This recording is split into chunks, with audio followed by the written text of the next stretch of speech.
A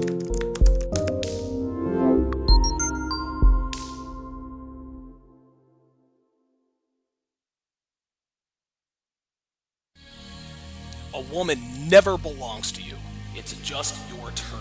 You lost your edge, she lost the traction for you. That's how it works. What'd you think she was gonna do?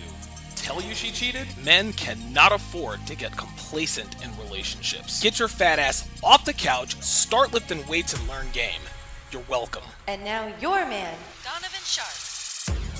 What's up, guys? It's your man, Donovan Sharpe, and welcome to the 932nd edition of TSR Live, your daily dose of toxic masculinity, misogyny, and small dick energy. It is Wednesday, February 8th of 2023. It is good to have you guys in today. February 8th. That means that Valentine's Day is just 6 days away. We all know what happens on Valentine's Day, correct? Myron's book drops. Why Women Deserve Less. Why Women Deserve Less. Very, very much looking forward to checking that out.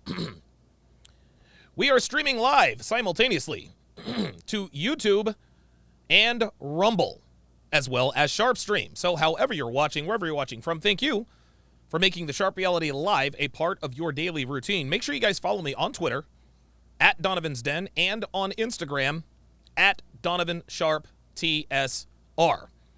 If you would like access to over 35,000 hours of exclusive content, which includes more than 20 seasons of dating show breakdowns, head on over to sharpestream.com to sign up and become a member.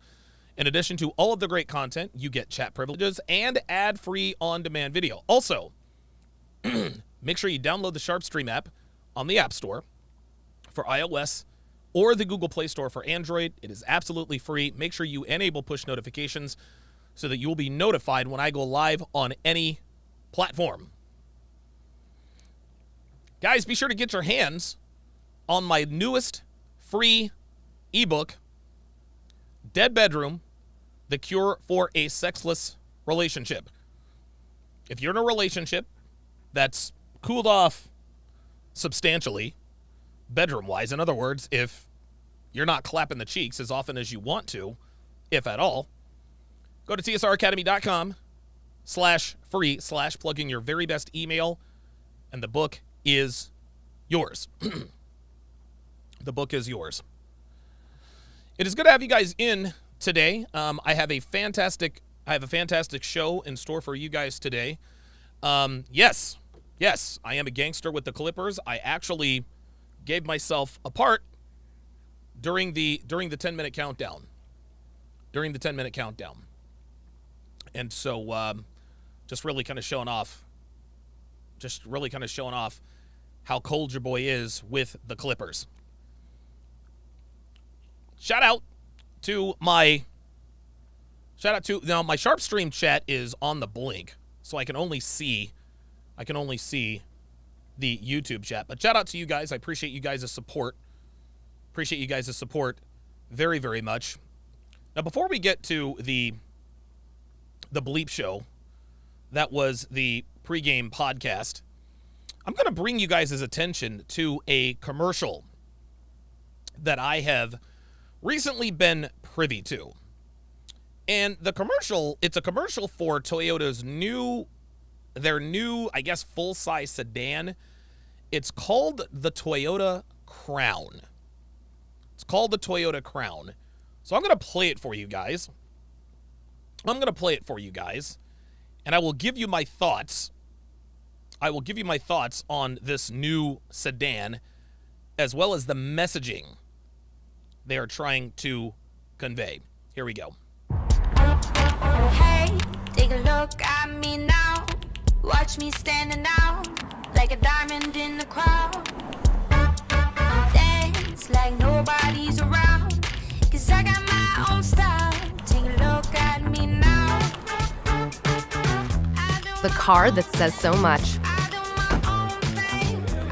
my own thing. Just watch me stand. Introducing the Toyota Crown. Toyota, let's go places. Okay. All right, so let's run that back. Let's run that back. Give me a second. Let's run that back. Hey, take a look at me now. So, the first thing you notice is this woman is on her way to a class reunion. No big deal, right? Except for the fact that she clearly is not married. She clearly is not married, number one. Number two, they're marketing to black women. They're marketing to black women. Clearly they are marketing to black women. Because the woman is obviously black. Let's continue.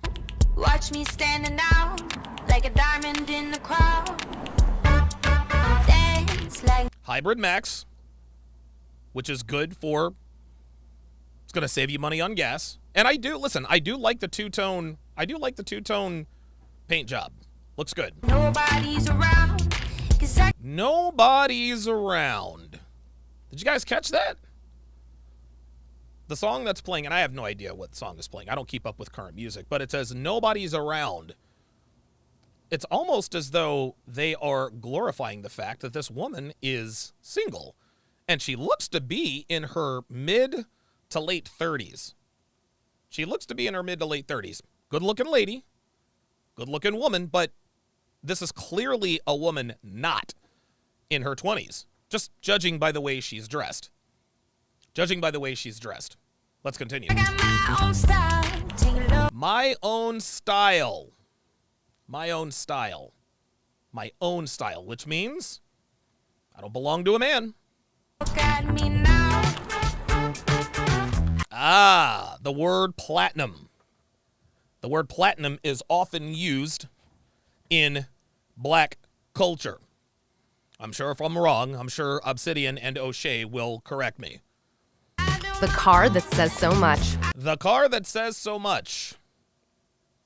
The car that says so much. So not only is she female, which is obviously for imaging purposes, the valet is also a female.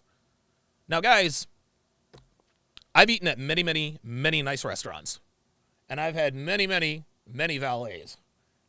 And I'm sure that there are female valets around, but I have never, ever had a female valet. Ever. Ever. So it is 1,000% woman. I do my own thing. I do my own thing, again, glorifying the singleness of black women.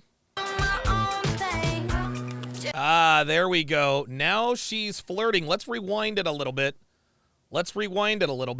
So now she comes in. She comes into this class reunion. Ah, look at this. Look at this. Everyone, do you notice the body language of everybody? Do you notice the That body says so language? much. Hey! So the guys are looking at her like, hey, she's a good-looking woman. I want a piece of that. The girl is looking at her like, oh my God, I'm so impressed with her. I'm so envious of her. Just watch me stand. Introducing the Toyota Crown. And last but not least, the name of the vehicle is called the Toyota Crown. And of course, as we all know about sisters, is that most of them identify as queens. Most of them identify as queens. So it should come as no surprise. It should come as no surprise that they named this vehicle aptly the Toyota Crown, because every queen needs a crown. Gentlemen, this is not an accident. This is not an accident. Now, I'm sure they'll market this to other demographics of people in their own certain way. But it was very, very obvious to me. It was very, very obvious to me what was at play with this particular ad. The strong and independent woman right? The hybrid platinum. She gets to the high school reunion. The good-looking guys are all turning. Oh my God! Oh, look at this. Look who just walked in. Men are attracted to her. Women want to be her. And then last but not least, introducing the Toyota Crown. The subliminal messaging. It's almost genius. It's almost genius because if I'm Mr. Toyota, I'm probably thinking to myself, yeah, if we're going to market this to black women, hell, why not just name this thing the Toyota Crown? This stuff is all around us, guys. Stuff is all around us. Benjamin Banks says, LMAO, the Toyota. Oh, I'm sorry. Roderick Thomas says, more like the Toyota Clown. Yep. Absolutely. Absolutely.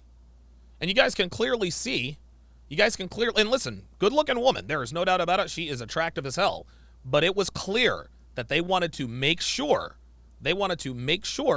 that this woman's character was not in her 20s. They probably wanted us to assume that she was in her early to mid-30s. Mission accomplished.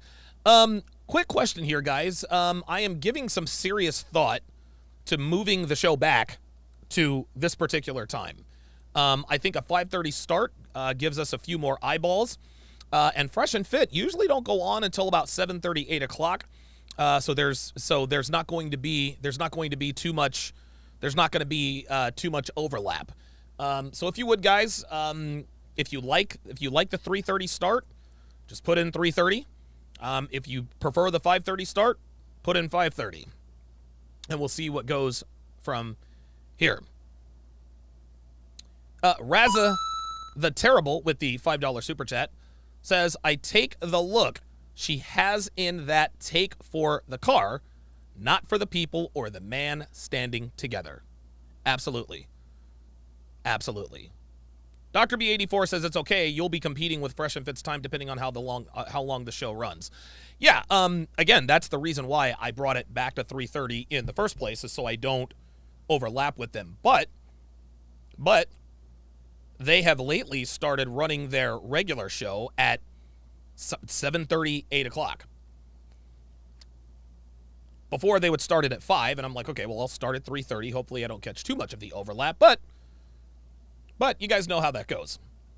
Dre the Dream says 3:30 is fine, gives time to go bowling. Yes. Yes. Yes, it does. Listen, if I do move the time back, it'll be on 3:30s. It'll be at 3:30 on Tuesdays. Speaking of bowling, man. Speaking of bowling. I was given absolute shocking news from our bowling teammate today. A guy in our league.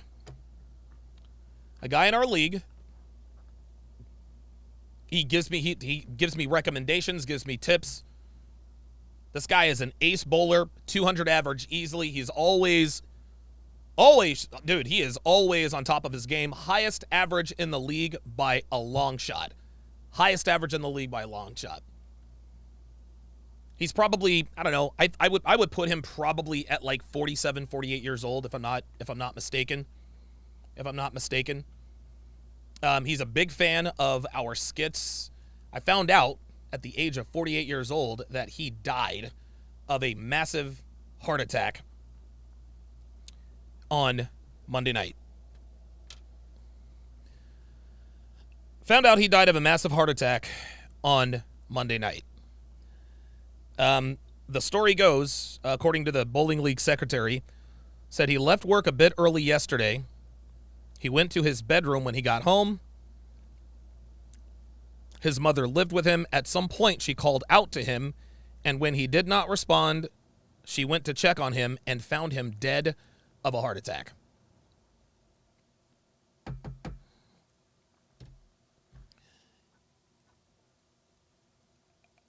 Like, it's starting to get, and it's interesting because when I told this to Devin, her first thought was, all right, Donovan, we got to get you to see a cardiologist, blah, blah, blah, blah, blah, because you guys know that I've had a couple of health scares. I've had COVID twice, and there was the thing in Phoenix, right?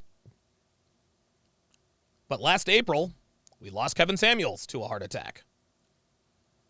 More recently, we lost Alan Roger Curry to a heart attack. Kevin was 53. Alan was 62, 63. A little older, but still not that old. The guy we bowled with was 48 years old. He wasn't even 50. He was not even 50.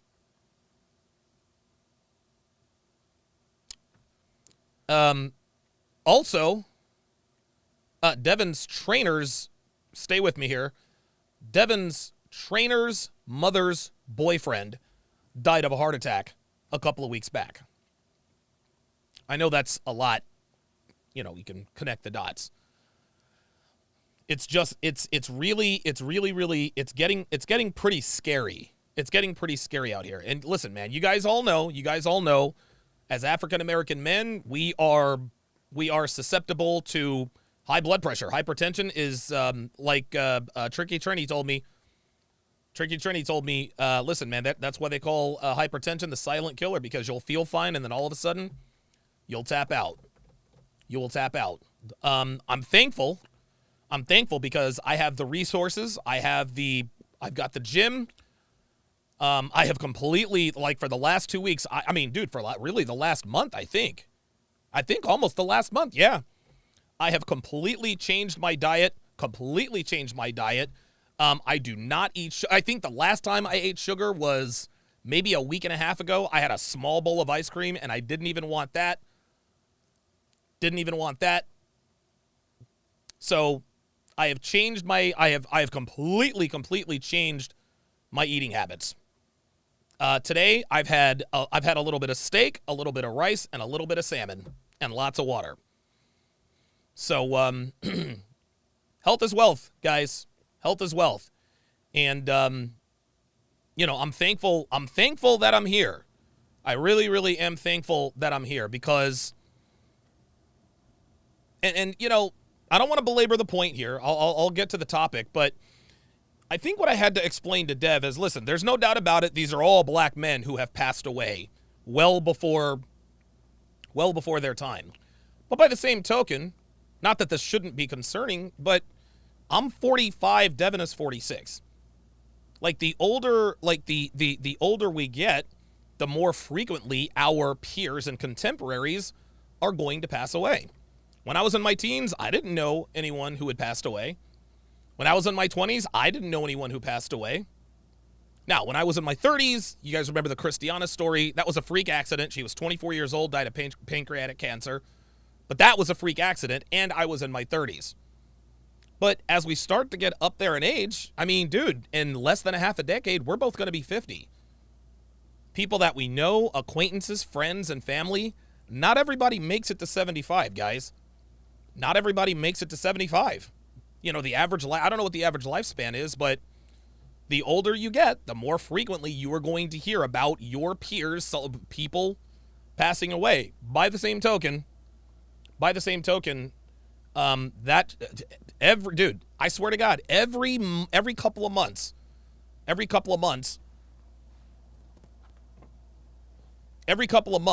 there is a grim reminder. There is a grim reminder that lets me know that, okay, Donovan, you are on the right track. Devin in the chat says it's no longer suicides and car accidents. It's natural causes, not sure which is more frightening. Take care of yourselves, guys. Like I said, I'm 45 years old. I'm going to have to start going in for my monthly, or not monthly, my yearly checkups. So, fair warning to you guys. Just wanted to say rest in peace to my guy, man. I still can't, I mean, it's unbelievable. All right. And so to business. So a couple nights ago, JPT, affectionately known as Just Pearly Things, did her first broadcast since she returned to London. I have not watched it yet, but according to the comments and you guys, it did not disappoint. Let's not waste any time. Let's get to it. Okay, so today's topic is, has feminism done more harm than good? Yep. think the answer to the question is yeah. So I'd like to hear from everybody. Would you consider yourself a feminist? Yes or no? Okay, so I think that feminism is very important, but I feel like the way it has manifested in the West in particular is now causing a net negative. And I feel like that's why conversations right now are going to be really important to kind of hold back that sort of chaos. So I'd say that I'm a feminist in the aspect of women's rights. However, I'm not a feminist. Women who go too far with feminism. Mm-hmm. I think with a lot of women, they've been given an inch and now they want to take the mile. So that's my perception on it. I would say I'm a feminist. No. And that's because if not for feminism, I wouldn't be here right now, because I'm here because my mum's able to work as a nurse, bring us from Nigeria and create a life for us. So I'm grateful to feminism for my life, basically. I wouldn't say I'm like, in terms of the new age feminism, I do think certain women go a bit too far. Like, in terms of promiscuity, I don't feel like they should use feminism like to justify promiscuity. But I think a lot of women now, they're using feminism as a way of justifying bad behavior. But feminism as a whole, I can't even say it. Feminism as a whole, I think is very important, and it's helped a lot of women come out of abusive situation and just empower women generally. Yeah, I'd call myself a feminist. I think feminism has done overwhelmingly like net good. There might be a couple crazy people today on like Twitter and social media, but I don't think we should let that taint the entire movement. I think it's important to keep moving in a positive direction forward while calling out the crazy people that kind of try to hold things back. Okay, Auntie? I'm an old school feminist. Women that know their place. Got their rights and know their place. Mm-hmm. I don't want to be a man. I don't want to be equal to a man. And feminism in the old school days was nothing like the feminists now. So if I was going to say that I'm a feminist, I would say I'm an old school feminist, and that these young people who now claim they're feminists, they're not feminists, they want to be men. Yeah, I agree. What's changed from then to now? What's changed is that they like the lady said, she said a mile. And guys, if you haven't noticed, I'm going to try to talk less. I'm going to try to let the video play a little bit longer and then give my take. Because, look, man, I haven't read the comments in, Jesus Christ, now, a year and a half, 2 years now. But my staffer often tells me about the constructive criticism. He talks too much. He interrupts too much. Okay, I'm not going to take offense to that. I'm going to try to accommodate you guys a little bit more, give you a better quality show. So that's why, just understand. And again, I'm taking notes as I'm listening so that I can go over them. So I'm not paying attention, but I'm just trying to get better at what I do. Oh, but I'm speaking like as a dressmaker. They gave us an inch, and they wouldn't take a yard, and it's not helping us. It's not helping us. Right. I've gone from being able to work, being able to vote, to I'm the same as a man. I'm not the same as a man. I can't do the same as a man. I need men. I need men. I need men. I will say that is make his day. I need my man just as much as he needs me, if not more. Auntie Jenny's a real one.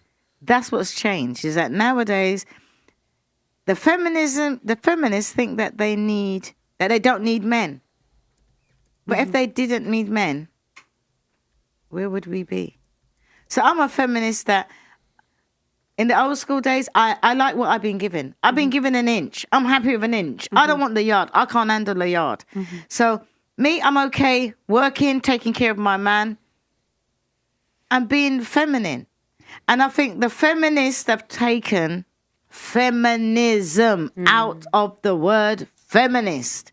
It's to do with being an empowered woman, not being an empowered masculine woman. And I think that most of the feminists nowadays, they're butch, they're masculine. Even if they look feminine and they think they're feminists, they got this underlying, I'm the same as men or equal. And you're not. You know what, women? Hold back. Know your place. Hold your corner. Know That's your my view. role. 100%. Thank you. All right, cool. So the whole feminism Whoa, thing, who I is wouldn't this? call myself a feminist. I would say that I believe in equal opportunities. That's a big woman, y'all. That's a big woman. And she already looks angry. But if you really want equal opportunities, it has to be full time, not just when it suits you. I think a lot of the ideology of feminism is kind of just like catered to empowering women, and like Shout at out the end King of the Riches. day, a lot of times in reality, women don't even want to be on the same equal playing field as men because they don't want to take on certain responsibilities That's right. that men take on. That's right. So, do I think people should be paid the same money if they do the same job? Of course. Do you know what I'm Well, they saying? are. And everybody should have the same equal rights as human beings, but it has to be in all aspects of life, not just when it suits you. So no, I wouldn't say I'm a feminist, but I do believe in equality between races. Races or sexes? I think sexist. Oh, I said races. Yeah, races and sexes. all of the above. I've got a lot of things going on in my mind at the same I time. can see So you're getting feminism and racism mixed up. yeah, Okay. sexes, genders, everything. I think we need to have the 2023 version of the dictionary, what is feminism? Because I think opinions and positions come into what we believe feminism to be. Because as you said, it's different from the old school to the new school. I would say, am I a feminist? Not by choice. I'd say that I have to do what I have to do and I have to get by. And I can't necessarily stay in my lane, and I can't necessarily not take up a masculine role because there is no man in my life to take up that masculine role. So sometimes I have to step out of my femininity and adopt some masculinity in order to get by. So does that mean that I sabotage my femininity? Does that mean that I'm not a feminist because I have to do things outside of what technically is a feminist? I ain't sure. So I think I'm on the fence right now. So I'm a bit confused. You said you step into your masculinity because you don't. All right, so let me stop it right here. So the first thing I'll point out is I am shocked. I am shocked that a woman actually said that feminism has been a net negative while a man says it has been a net positive. And I'll deal with him in a minute, right? I'll deal with him in a minute. Most women in the West don't identify as feminists, but feminism has done such a good job permeating our very culture that most women who think they're not feminists really are. They have feminist beliefs. You ask most women, are you a feminist? Yes or no? Well, no, I'm not a feminist. Okay, well, do you believe in the pay gap? Yes. Do you think men and women are equal? Yes, absolutely equal. You ask them a litany of questions about our culture, what they think, etc., and they check box after box after box. Well, you say you're not a feminist, but you believe everything that feminism believes.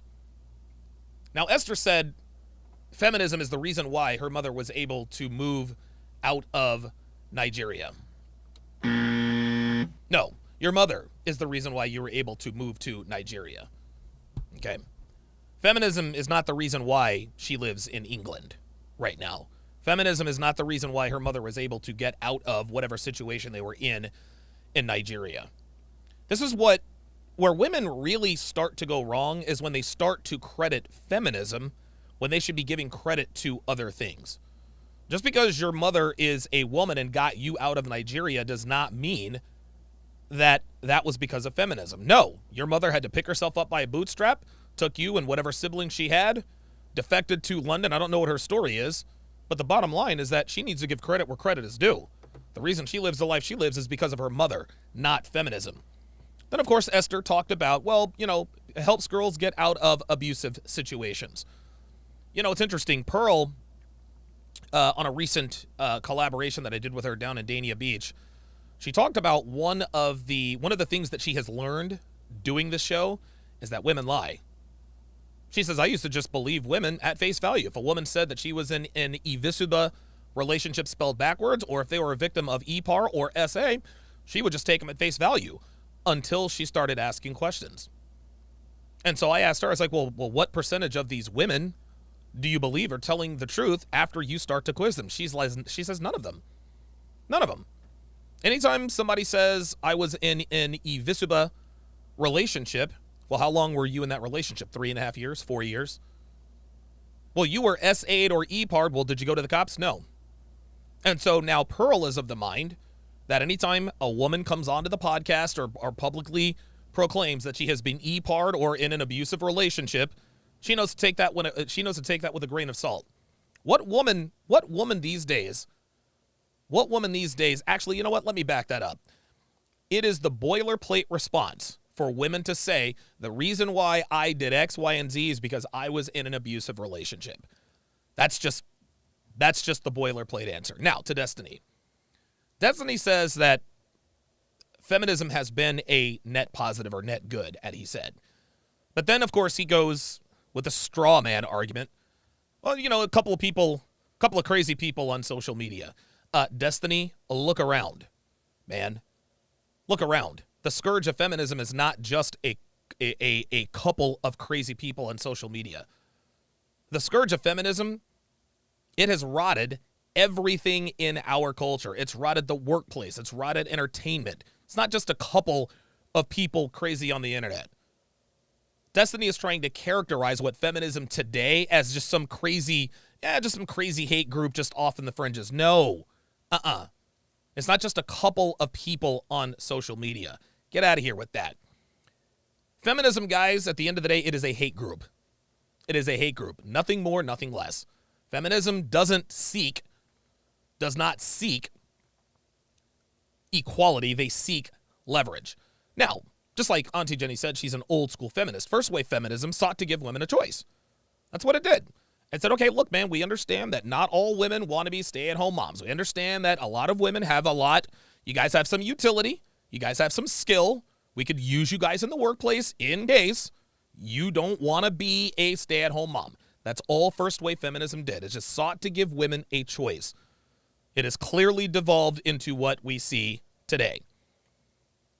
And to Big Bertha, who said, well, I'm a feminist, but not by choice. Oh, so somebody's holding a gun to your head and telling you to be a feminist?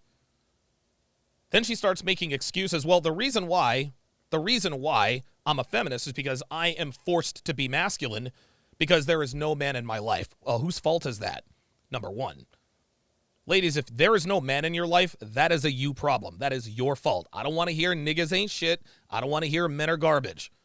If you are a woman and you don't have a man, that is a you problem. Deal with it. Secondly, you can still be fit, feminine, and friendly and take care of yourself. You don't have to take on masculine character traits to make it in this world. So already, the Lizzo-sized black woman is already starting to make excuses as to why she's masculine. People say all the time, it's only American black women. Nope, it's Western black women. Let's continue. Don't have a man in your life? Because if we're going to go for old school, look after your man, and he does the manly roles, and he does the car, and he takes out the bins, and he does all the masculine things that the old school feminists might say. If that person is, because old school, there was, husband and wife. There was not so many single women like myself running households, running businesses, paying for cars, getting under the bonnet, all of those things. All I'm saying is sometimes if I were to stick to old school feminine ways, I wouldn't get by. Okay, I understand. That's what I'm trying to say. Auntie, did you have something to say? I don't understand where she's coming from. So, so you were saying that old school, you look after your man and you know your place. Yeah. But in your place, what's the limits of that place? There's no limits. It's just but that it's a position. A place is a position that you're holding. Yeah. You're holding that stance. I'm a woman. That's my place. Right. Thank you. So what do you, maybe I need to understand then. Yeah. What's a man's place? Do you guys understand what's happening here?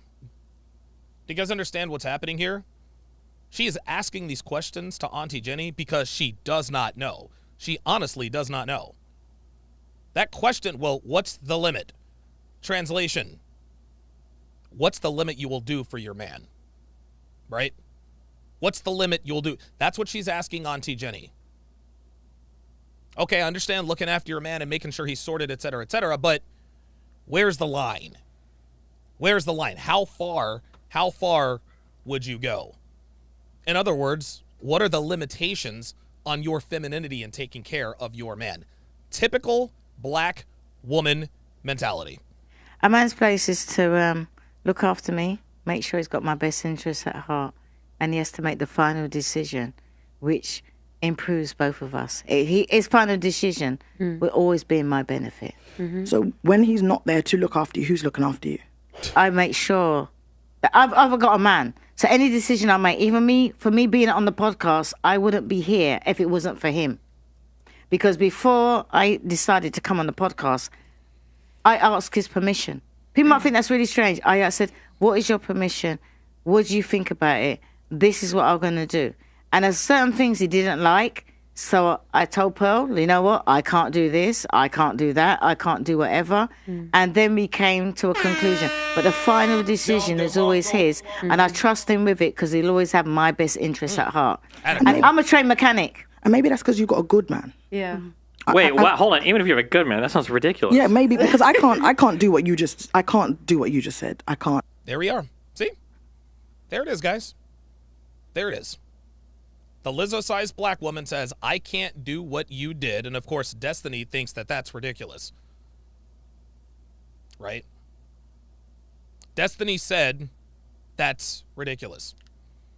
What's so ridiculous about allowing a man to have the final decision?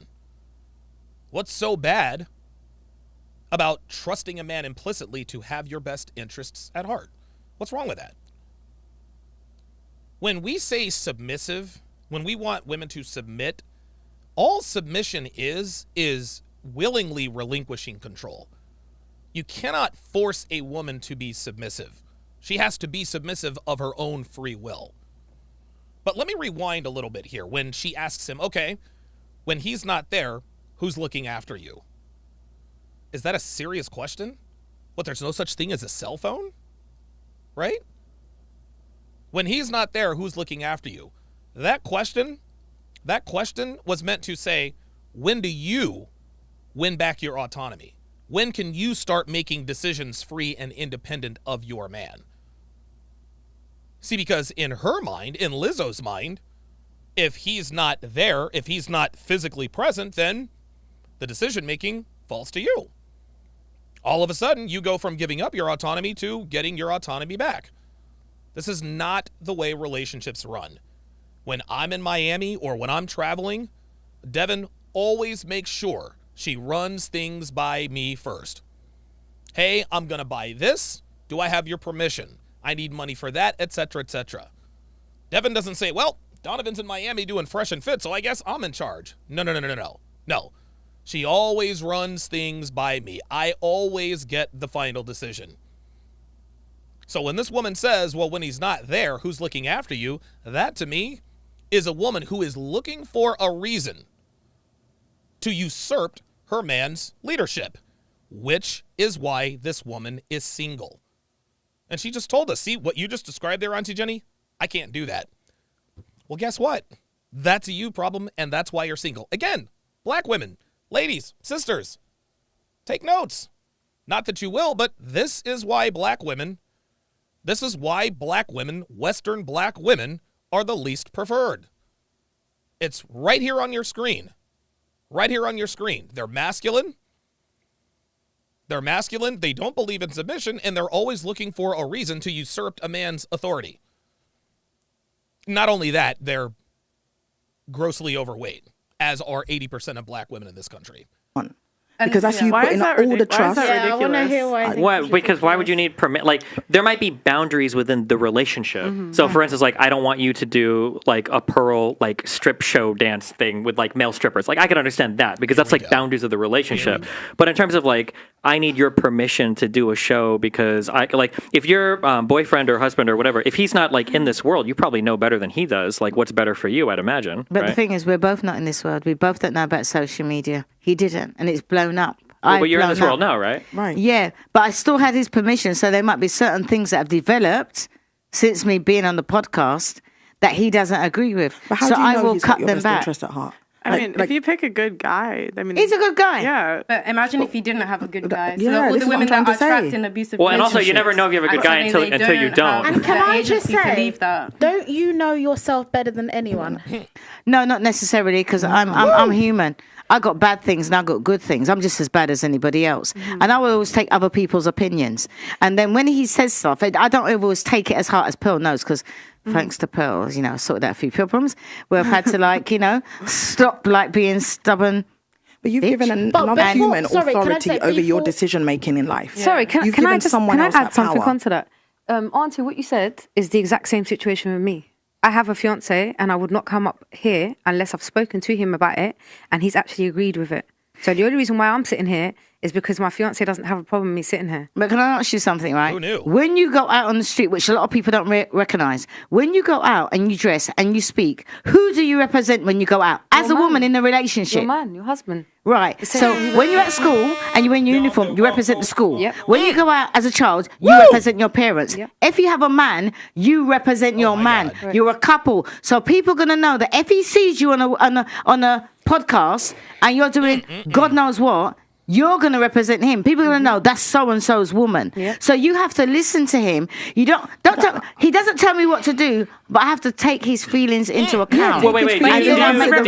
Do you flip that? Do you flip that? All right. So before Destiny jumps in, always the extremes with Destiny, right? So Auntie Jenny says, hey, look, man, if my husband says that this is not good, then I'm not going to do it. Right? So now Destiny jumps in. Well, obviously he doesn't want you to do a striptease, blah, blah, blah, blah, blah. This is Destiny's movie. Always goes to the extreme, right? Then, of course, Lizzo says, well, you know, if you're both not in this world, then you would know what's best. No, they're both in the world. You can't use hypotheticals as a rebuttal to what somebody said. You just can't do that. Well, I mean, let's just say if he's not in this world. No, he is in this world. We can talk about, there's no need to talk about hypothetical situations unless they come to pass, right? Then we come to the autonomy thing, and I forgot who asked that. I think it was Esther. She says, well, don't you know yourself better than anybody? The answer to that is yes. But here's what most modern women don't know, or at least they won't admit that they know. Women are self-destructive by nature, gentlemen. They are self-destructive by nature. Their default setting is self-destruct.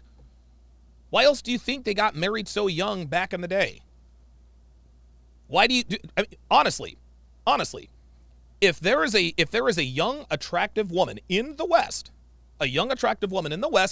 who is not under the tutelage or guidance of a man, boyfriend, fiance, or husband, they go feral.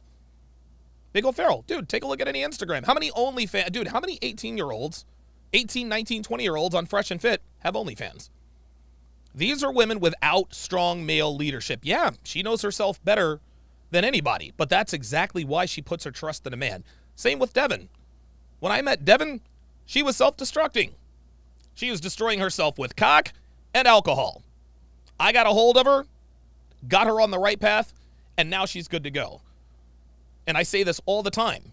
Every aspect of Devin's life has gotten better. That's another reason why she trusts me.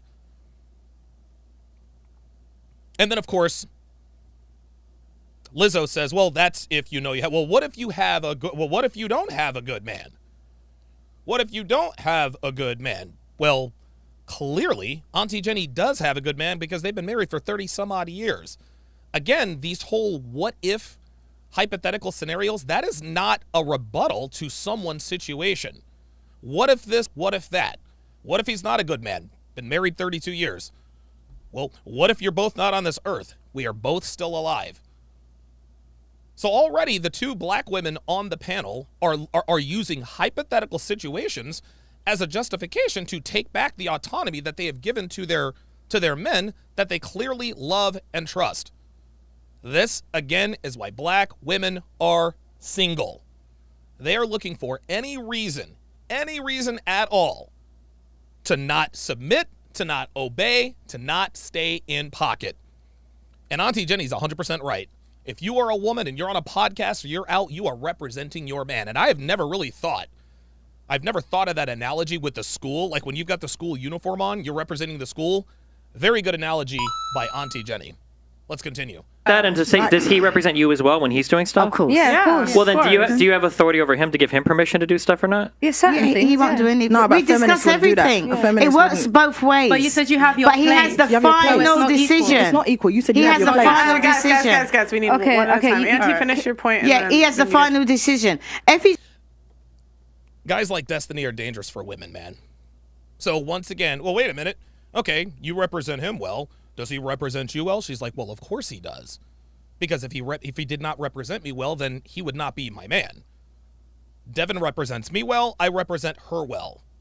We owe that to each other because of who we are together. She is my fiance. When she is out and about, she's representing me. When she's on podcast, she's representing me. When I'm on podcast, I'm representing her. But here is the key question. This is why Destiny is dangerous for women who are feminists. Well, do you have authority over him? Destiny, buddy, I got news for you.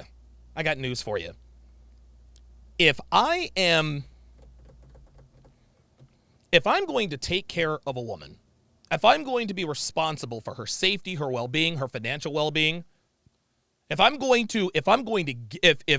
something goes bump in the middle of the night, if I'm gonna grab my bat or whatever I have and go down and extinguish the threat, if I'm going to pay the bills on time every month, if I'm going to make sure there is food in our refrigerator, if I'm going to make sure that she stays healthy, if I'm going to make sure that she lives a good life, then I need authority. I need a measure of authority over her to some degree. Devin doesn't ask me, Donovan, can I take a step? No. Donovan, no. Devin doesn't ask me to go to the bathroom. If Devin wants to go to the bathroom, she does not have to get my permission for that, obviously. But just like Auntie Jenny said, he has the final say. There cannot be two captains on a boat. There is a pilot there's a pilot and a stewardess. And once again, what Destiny is trying to do is he's trying to pitch this equal. If you do this for him, then he's got to do this for you. No, it doesn't work that way. Because the things I do for Devin benefit her. The things she does for me benefits me, but they're very different things. A man's role and a woman's role, there are some things that are interchangeable to some degree, but as far as the masculine and feminine, there are some things that are just not interchangeable. Authority is one of them. he's going to do something and he says, oh, I'm going to do that. And I'm like, do you know what? I don't agree with that. Because it's been so long, 32 years and counting, because it's been so long, he will know that there must be a reason behind it that I don't agree with him. Now, he will either listen to me, as I would do him, because I don't have to take everything he says as gospel.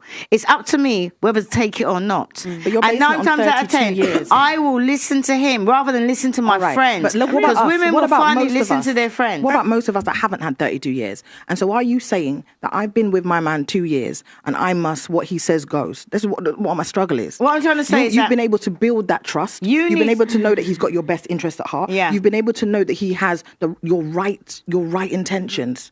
But most of us haven't had 32 years to practice all that. Do you know something? So I can't adopt your position. Can I say something? Do you know something, right? Yep. You as a woman would know within the first 6 months whether that man is for you. I can't say that. Bingo. Wait, what? Married Amanda. I wouldn't. See, there we go. See, there we go. There we are.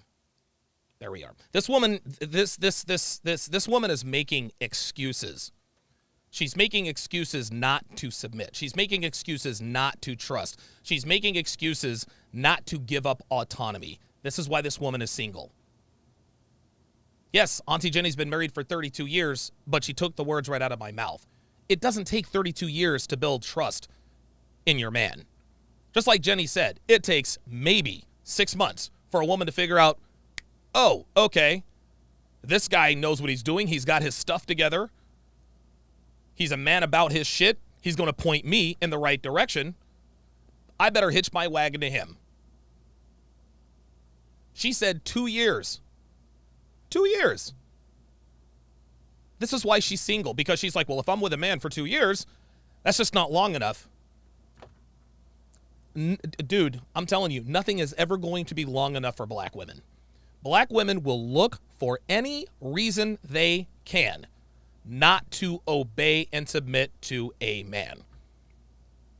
2 years was her example. Well, what if I'm with him for 2 years? Sweetheart, if you've been with a man for 2 years and you don't find him worthy of submission, one of two things is at play, probably both. Number one, he's not worthy of submission. Number two, you are simply incapable or unwilling to submit. 2 years is a long time. And if you're going to assert that it's going to take you 2 years, more than 2 years, for a man to build trust with you, for you to understand that he has your best interest at heart, I can't help you. That's a you problem. Going back to what Auntie Jenny was talking about, if there's something I want to do, or a project any decision I make, if Devin has concerns, she will let me know. She will let me know. I'll be like, Devin, we're going to do X, Y, Z. She'll be like, okay, Donovan, I get it, but here are my concerns. I will seek her counsel. I will take what she, and I trust Devin. I trust her. She has my best interest at heart. She's not trying to play me. She wants what's best for the both of us. And based on her input, her concerns, I will take that into consideration, but I make the final decision. Whether I decide to maybe alter my decision based on that new information, continue with the decision that I was going to, or decide not to do it. Either way, I'm the person who makes the final choice. If Devin is concerned, I want to know why. I want to know why she's concerned. She's a woman. She sees and understands things that I don't, and vice versa. Dude, there are many, many situations where, Devin and I, we work together. We have a business together. We do all kinds of stuff together. If I say we're going to do X, Y, Z, if Devin doesn't have a concern about it, she'll say, yes, sir. Literally, yes, sir. But if there are potential challenges or things that we need to discuss or concerns, I'm all ears. Why? Because I trust her. I trust her implicitly. By the same token, she trusts me. At the end of the day, the man has the final say. And you can just tell by this woman's body language, just the idea of giving a man authority over her person looks like it repulses her. No. Didn't end up being the same man. Me personally, I would know. I was a single parent, just like you. I was a single parent. And we split up. But when I met him back, he was a single parent. So I know that anything he says, if it jars in my heart, I have to think to myself, you know what, that don't feel right. Let me discuss it. But if I think to myself, I am not going to be at a detriment, then I'll go with it because it's not harming me. So if I think in my head as a woman that what he's saying doesn't benefit me or harms me, I will discuss it.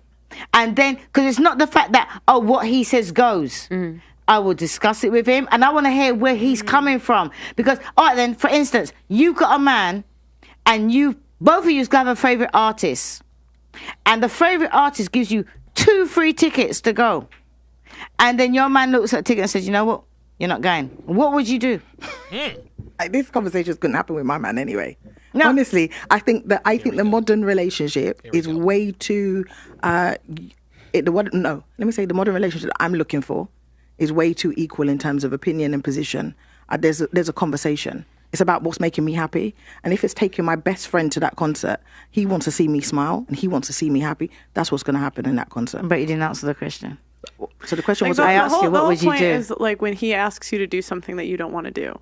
There you go. No, or to not go somewhere that you want to go to. I will consider his feelings, but if it's in my best interest, I cannot put myself. The only man or the only being is God. Here we go. God. Here we that go. can tell me.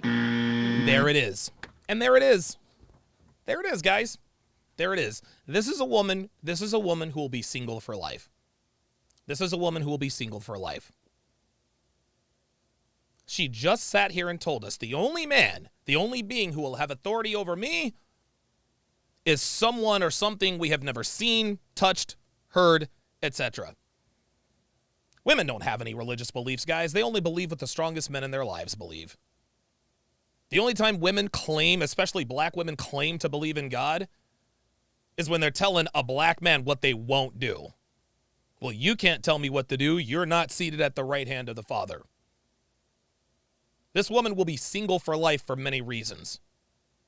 Not the least of which, her inability or her unwillingness to give a man authority over her. They want a man to protect her. They want a man's time, energy, attention, and resources, but they don't want to hand over authority. I got news for you, ladies. And this is for women of all this is for women of all races. If you want a man to take care of you, if you want a man to ride or die for you, if you want a man to be willing to fight and die for you, he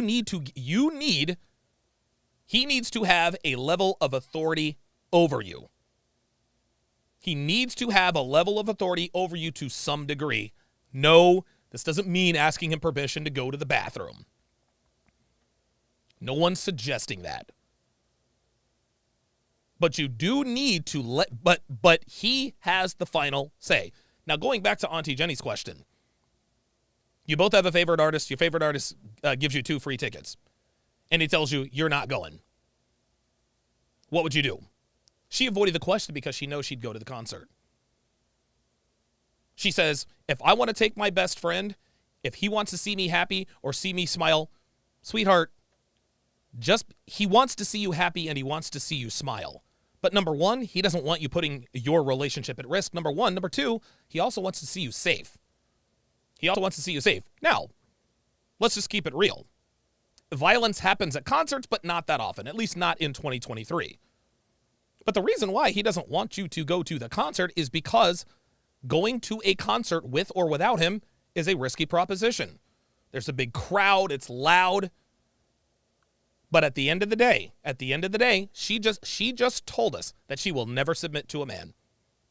She just told us that the only being that will have authority over me is Christ Almighty. Someone that she's never seen, heard, tasted, or touched. You guys know me. I'm not the most religious person in the world. But when black women in general, like to claim that the only person that has authority over me is the Lord God our Father, that's just another excuse to not submit and obey a man. That's all there is to it. Grayos Vision with the $5 super chat says, enjoying your Womanese Volume 1. As I read more of it, Donovan, glad you liked the photos I took. Dropping the party promo next weekend. Amazing content. Grayos Vision, keep an eye on your email. I would definitely like to hire you for some upcoming progress. Alex with his first $2 super chat. I appreciate Alex with his first super chat. $2. He says, Pearly froze up like a Sub-Zero uppercut. Sub-Zero was my guy in Mortal Kombat. That was my dog.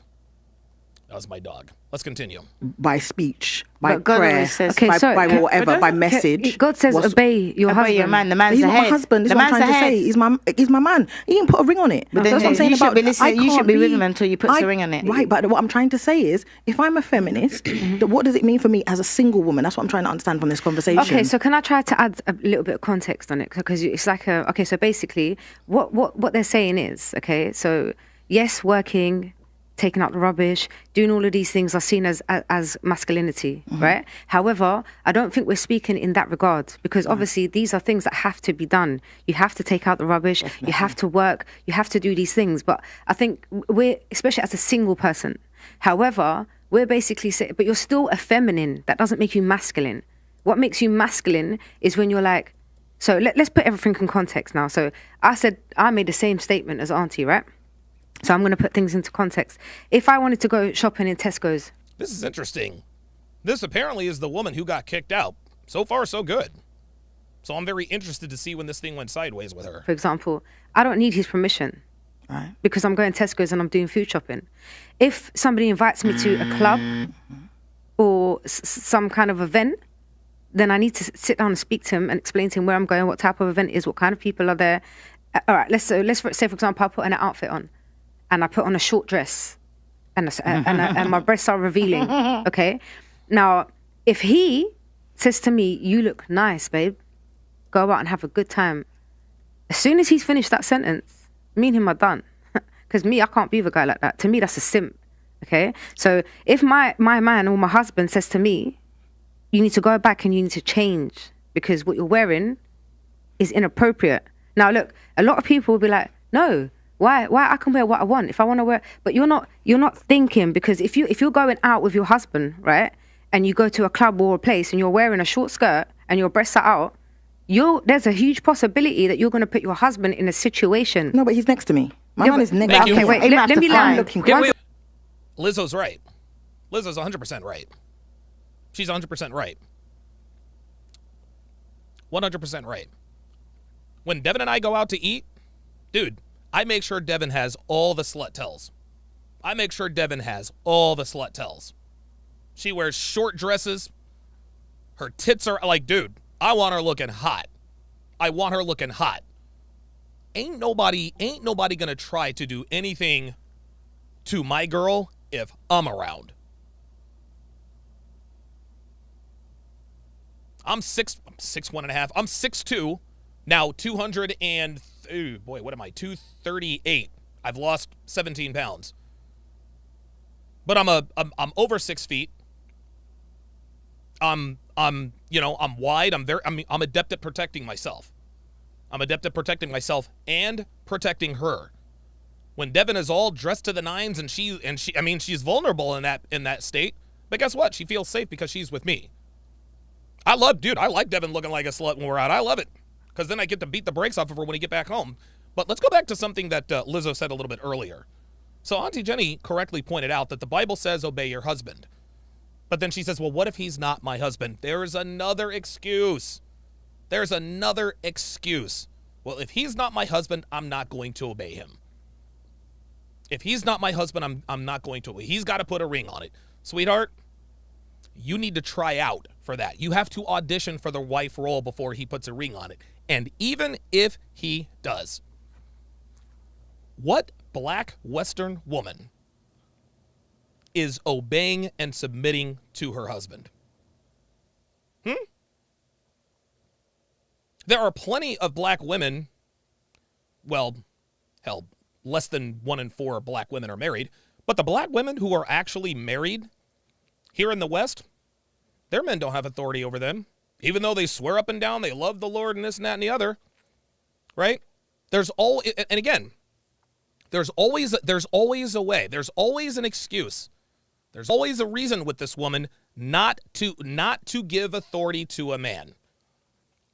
What was excuse number 1? Well, if I'm only with him for 2 years, I can't trust him. Okay. Well. Excuse number 2, well, he's not my husband, so I can't tell him what to do. Excuse number 3, well, he is not God our Father. The only person who has authority over me is God. So even if this woman did have a ring on her finger, she would still come up with an excuse not to listen to her husband.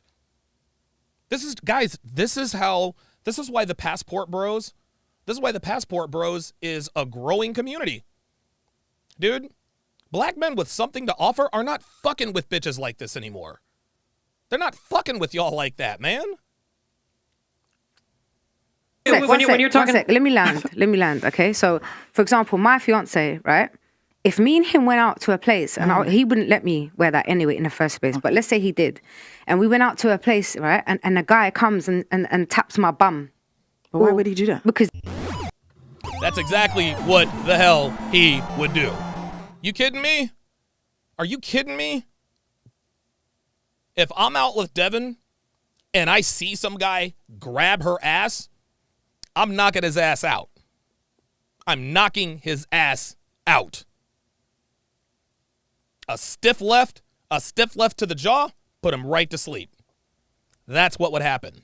They do that. Well, because I'm wearing a short skirt. Yes, they do that. Yes, I've seen that many times. But you can also do that in jeans too, right? Yeah, but still, it's less likely. it's less likely, right? And if he does do that, if I had a BBL, you will tap my ass. Not necessarily, but look. We have to go by intentions. If I come to a place and I'm properly covered up, jeans, and a guy does that, he's getting smoked, right? There's no ifs or buts about it because this girl is respecting herself. She's dressed up nicely, and you've come out of your way, yeah, and you've slapped her ass. Now, my fiance, if he was with me, right, and somebody did that, there's a huge possibility he's going to jail for life. But then you're wearing tight jeans. Why not wear this on long skirt in it?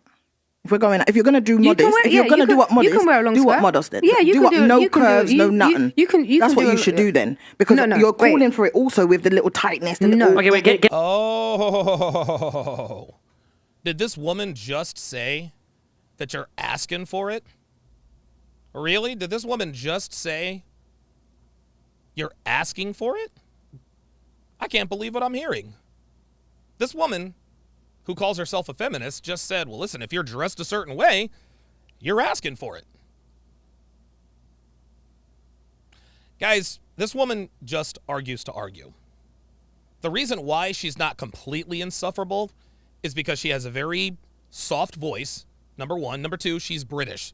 So it doesn't really sound as abrasive, right?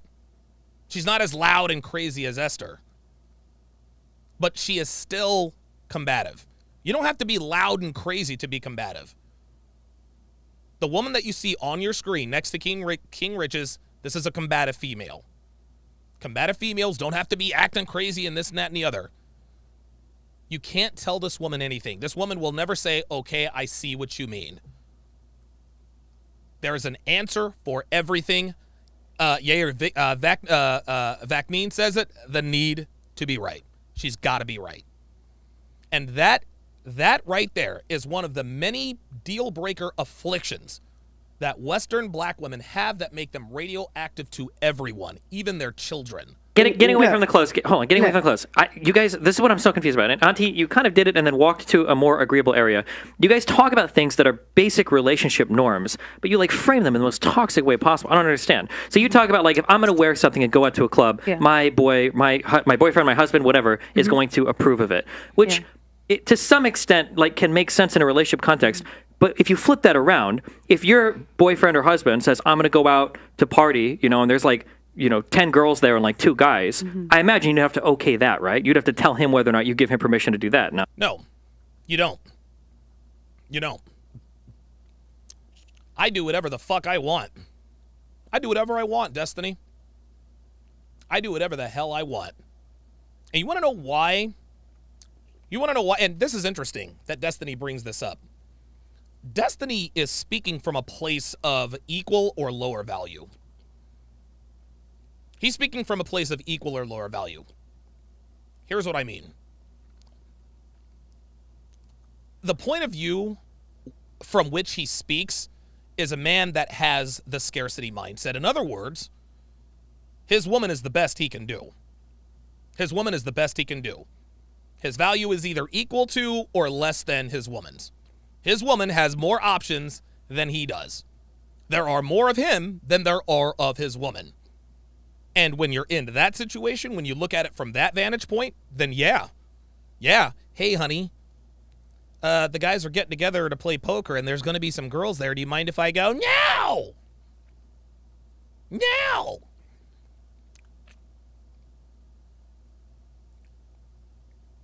I'll tell Devin, hey, I'm going to Miami. The perfect example. Perfect example. I went down to Miami.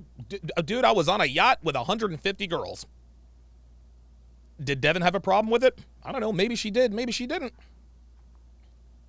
But I know one thing. I did not need her permission. And you want to know why I don't need Devin's permission? Because my value is higher than hers. It's higher than hers. Am I a high value man? I can't make that call. Again, that's up to you guys. But I do know this. My value is higher than my woman's. If we were both single people, I would have many, many more viable long-term options than she would. She would clearly have a lot more short-term options. Like Devin said on the Fresh and Fit podcast, dude, she could walk into any bar right now and get laid. That's par for the course. That's every woman. That just because you can get laid does not make you valuable as a woman. No, what makes you valuable as a woman is the ability to lock down a man of value for the long term. If Devin and I were both single on the market, she'd be in a bad way. It wouldn't be impossible for her to lock down a guy, but it would be a lot more difficult than it would be for me. Why? Because there are more of Devin than there are of Donovan. There are more of Devin than there are more Devins than Donovans. So if Devin asks, hey, can I go out with the girls? I'll say, well, yeah, sure. You can go out with the girls, just understand that you are ending a relationship. Well, now she has a choice to make. Does she want to be in a relationship with me or does she want to go out with her girlfriends? Now, if my value were lower than hers, then guess what? That would automatically mean that she would have better options should we break up. If that were the case, then yeah, she's got every right to go out and have fun and do whatever and come back to Beta Donovan. But that ain't the case. That is not the case. My value is miles ahead of hers. There are a lot more Devons than Donovans. If there were a lot more Donovans than Devons, it'd be a different story. This is about the basic law of supply and demand. So when Destiny talks about, well, if it applies to you, it applies to him too. Yes, if they are at equal value. If a man's value is equal to his woman, yeah, she's got some authority over him. If his value is lower, yeah, she's got some authority over him. But if his value is higher and he understands that his value is higher, oh no, I have the authority, not her. Devin doesn't protect me, okay? I protect her. Devin doesn't support me. I support her. And if you're not supporting or protecting me, you have no authority over me. You guys who have kids, you guys who have children, your children are your responsibility. You have to make sure your kids are fed, clothed. You have to make sure they're safe. You have to make sure they don't die, right? You got to make sure your kids are safe. Well, in order to make sure your kids are safe, you have to have authority over them because you have their best interest. You want them to live. You want them to be and live good lives. Do your kids have authority over you? Of course not, because your kids can't protect you. They can't make money. They can't support you. So what Destiny, again, he is trying to, he thinks everything, he thinks all the roles are interchangeable. The roles are only interchangeable when your value is equal or less than your woman's. This does not apply if your value is higher. Let's continue. No? Yes. Okay, so you guys frame these things like my husband is the ultimate authority and blah, blah, blah. But that's not true. For all of you guys, it's a back and forth. Okay, that to party, and there's 10 girls there and 2 guys. Mm-hmm. I imagine you'd have to okay that, right? You'd have to tell him whether or not you give him permission to do that, no? Yes. Wrong. And if that's the case, then guess what? Jenny's with the wrong guy. You don't have authority over me if you're not taking care of me. That's the end of it. DJ Berserk says, with the $5 super chat, appreciate that. He says he just wants to cause confusion. It makes sense because his point of reference is skewed. His point of reference is always skewed. He just got a micro commitment from Auntie Jenny. That's all. He just got a micro commitment. Well, if he wanted to go to a party and there was 10 girls, you'd have to okay that too. She says yes, but something tells me that either she doesn't know or that maybe Auntie Jenny's guy is not really the authoritarian that we're all thinking he is. Devin in the chat says, Destiny is the kind of guy that doesn't want the responsibility to lead a relationship. That's right, gentlemen. That's right. If you have authority over someone, you are also responsible for them. And if you are responsible for them, then you need to be the final decision maker. It's not always fun, and it's not always easy. Being a leader is not easy, guys. That's why most guys don't do it. Okay, so you guys frame these things like my husband is the ultimate authority and blah, blah, blah. But that's not true. For all of you guys, it's a back and forth. Yeah. You're going to be okaying what he does. He's going to be okaying what you do. That has nothing to do with masculinity or femininity or anything like that. That's just like 2 adults having a relationship, figuring out what the boundaries are. Thank you. Yeah, so what do you mean by your place when you say... Nah, He said it's a back and forth. No, it's not a back and forth. I'm in charge. I'm the leader. She's the follower. We're not okaying things for each other. Devin doesn't okay things for me. I am the leader. She is the follower. I have the final decision. I don't ask Devin permission to do anything. That's not how it works.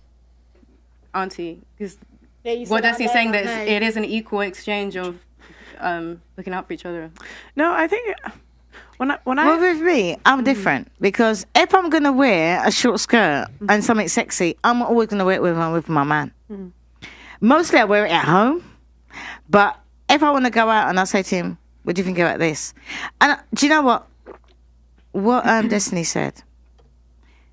What we've been saying is just normal respect for each other. And I respect him and his decisions and his opinions, and he will respect mine. So it's not like I'm blindly following where he wants to go, because if he wanted to go somewhere or talk to certain people, like I've said to him in the past, you know what? I don't like your friends. And as a man, I will say, I'm not going to say don't go out with them. I'm saying this, watch out for this. This is what I spotted. This, and this. And I'll let him go ahead. And eventually he will know, you know what, you were right. So it's just about respect. But I find that these modern people now, they don't have the basic respect for each other in the 100. relationship. So what happens in 100. like lesbian relationships then? I don't know. Well, again, like, are you fucking kidding me? Are you kidding me? There's another hypothetical situation that black women use as an excuse not to give authority to a man. Well, what about lesbian relationships? Sweetheart, well, I don't know. I guess I'm heterosexual, so I can't speak to that. So I don't know. But again, somebody always brings up these same-sex relationships as a way to shift the conversation. That's not what we're talking about here. Shane will win. Just nailed it. Moving the goalpost. Exactly. Everything that was said, the man says. Everything that was said is fine for relationships. There's not like a masculine, feminine. Like when you started talking about, you're going to talk to your partner. You're going to make sure that they understand where you're coming from. Hopefully, you love each other and you know each other. Hopefully, you both have each other's best interests at heart, and then you advise. But on I that. just think at the end of the day, someone wears the pants. Like someone's leading and someone's following. It's like no. And sometimes That's sometimes it's reversed. But at some point, like you have to trust someone's leadership. It's going to depend on the domain that you guys are experts in, right? So you said you were a mechanic, right? So I'm guessing that. So now we're parsing. So now again, here we go. We're gonna muddy the waters, right? He tried to overtalk Pearl. He's louder. He talks faster. He said that she's a mechanic. Okay. Let's just use my situation. Devin is an expert at SEO. I defer to her authority all the time. I will never say, you know what, Devin? I think we should use X, Y, and Z for those keywords, and I think the website should be built like this. No. I know nothing about any of that stuff. Devin is an SEO expert of almost 2 decades standing. I am hands off. I will defer to her authority when it comes to that. However, when it comes to decisions about the website overall, not the intricacies, but just the direction, hey, Donovan, I was thinking about doing XYZ on the website to promote A, B, and C. Should we do this or not? We'll discuss it, but who gets the final say so? This guy. Devin's the SEO expert, to be sure. She can take care of the intricacies. She can take care of all the nuts and bolts. That's fine. But in terms of what goes on the website and who squeezes the trigger on what, that's my decision. Traditionally, men are going to have the say over the car because men tend to know. But I'm guessing you probably know more than your husband does, right? If he comes back with a 50-pound bill for blinker fluid, you're probably going to. But you know something. You're probably going to make fun of him, right? But you know something, right? Mm-hmm. As Pearl knows, and as you most probably know, yes, I'm a mechanic, but he's more stable-minded than me. And as you know from the shit car that I picked you up in. Right? Because I must have been having a blind, non-mechanic, feminine moment where I just went in and asked for the cheapest car with 4 doors, and you saw it. The car's a piece of shit. It's for somebody single. It's not for someone that's got 3 grandchildren, because 3 grandchildren mean fills the car. But whereas he hasn't seen the car yet because I didn't discuss it with him, and he's going to look at me and say, why did you get that car? Yes, I could take it back, but I've decided to punish myself for being such a stupid woman and choosing such a stupid car when I was feeling in my most feminine moment. So yeah, I can do that. Mm-hmm. But whereas, even though I'm a trained mechanic, my nails, and there's certain things that he will do in the car. No, I won't say that. Most of the things he will do. I always say your brake light needs doing, but he expects me to do the brake light because I'm trained to do just the brake light. I'm just saying that in every relationship, like both sides are going to know more things than the other side. But like, so there are going to be some things where the husband is going to have like the grand authority, but not because he's the man, but just because that's the stuff that he knows about. No. But that's exactly why. That's exactly why, Destiny, and it's not only because I'm the man. It's not, I have authority over Devin. Me being a man is only one element of having authority over Devin. Okay? The other elements of me having authority over her is that I take care of her. I protect her. I provide her with a good life. She doesn't have to work. I retired her. Devin was making $125,000 a year working for a corporation. I told her, you don't work there anymore. You work for me. She gladly ran off the job. Devin understood very, very clearly that when I took on the responsibility of her well-being, we didn't even have to have that conversation. She knows, okay, this man now has authority over me, and she trusts me. She trusts me enough to give me the authority. Devin said in the chat a little bit earlier, this is interesting. She says, these women claim to be strong and independent, but the truth is they are just damaged beyond the ability to trust. Not only the ability to trust men, to trust themselves, to choose a man worth trusting. Do you want to know who else was afflicted by this mentality? Devin herself. Devin herself. It was very obvious that Devin did not trust men very much. She just didn't. She just didn't. But I had to show her that I could be trusted. This wasn't telling her, well, the reason you should trust me is because A, B, C, X, Y, Z. No. I demonstrated it to her. She's like, okay, this is a guy. This is a guy that's got some real estate. He's made some money. He's run businesses. He's made a name for himself. He knows exactly what he's talking about. He has his life together. Okay. Things went a little bit crazy in Vegas, but it is what it is. She saw that and trusted me. And again, because of her lack of ability to trust a man and to trust herself to choose a trustworthy man, it took her a little while, but it didn't take long. It didn't take long. I would say it probably took her about 4, maybe 5 months. At that point, we were off to the races. Devin also says, want to turn a woman off? If she asks you something, say, I don't know, whatever you think. I respect Devin's opinion, for sure. And I defer to her authority in certain things, but she respects my authority over her. Women has like the authority because she knows about like. I agree with you, but the last decision, you see, with me, we would discuss stuff, and I will say this, and he will say that, and then I might be right, and he'll say, you know what, go with you, or he might be right, and I'll say, go stalemate. Me, I will say, do you know what? We're going to go with you because the decision is all yours. Because if the shit hits the fan, me as a bitch woman, I will say, do you know what? You made that decision.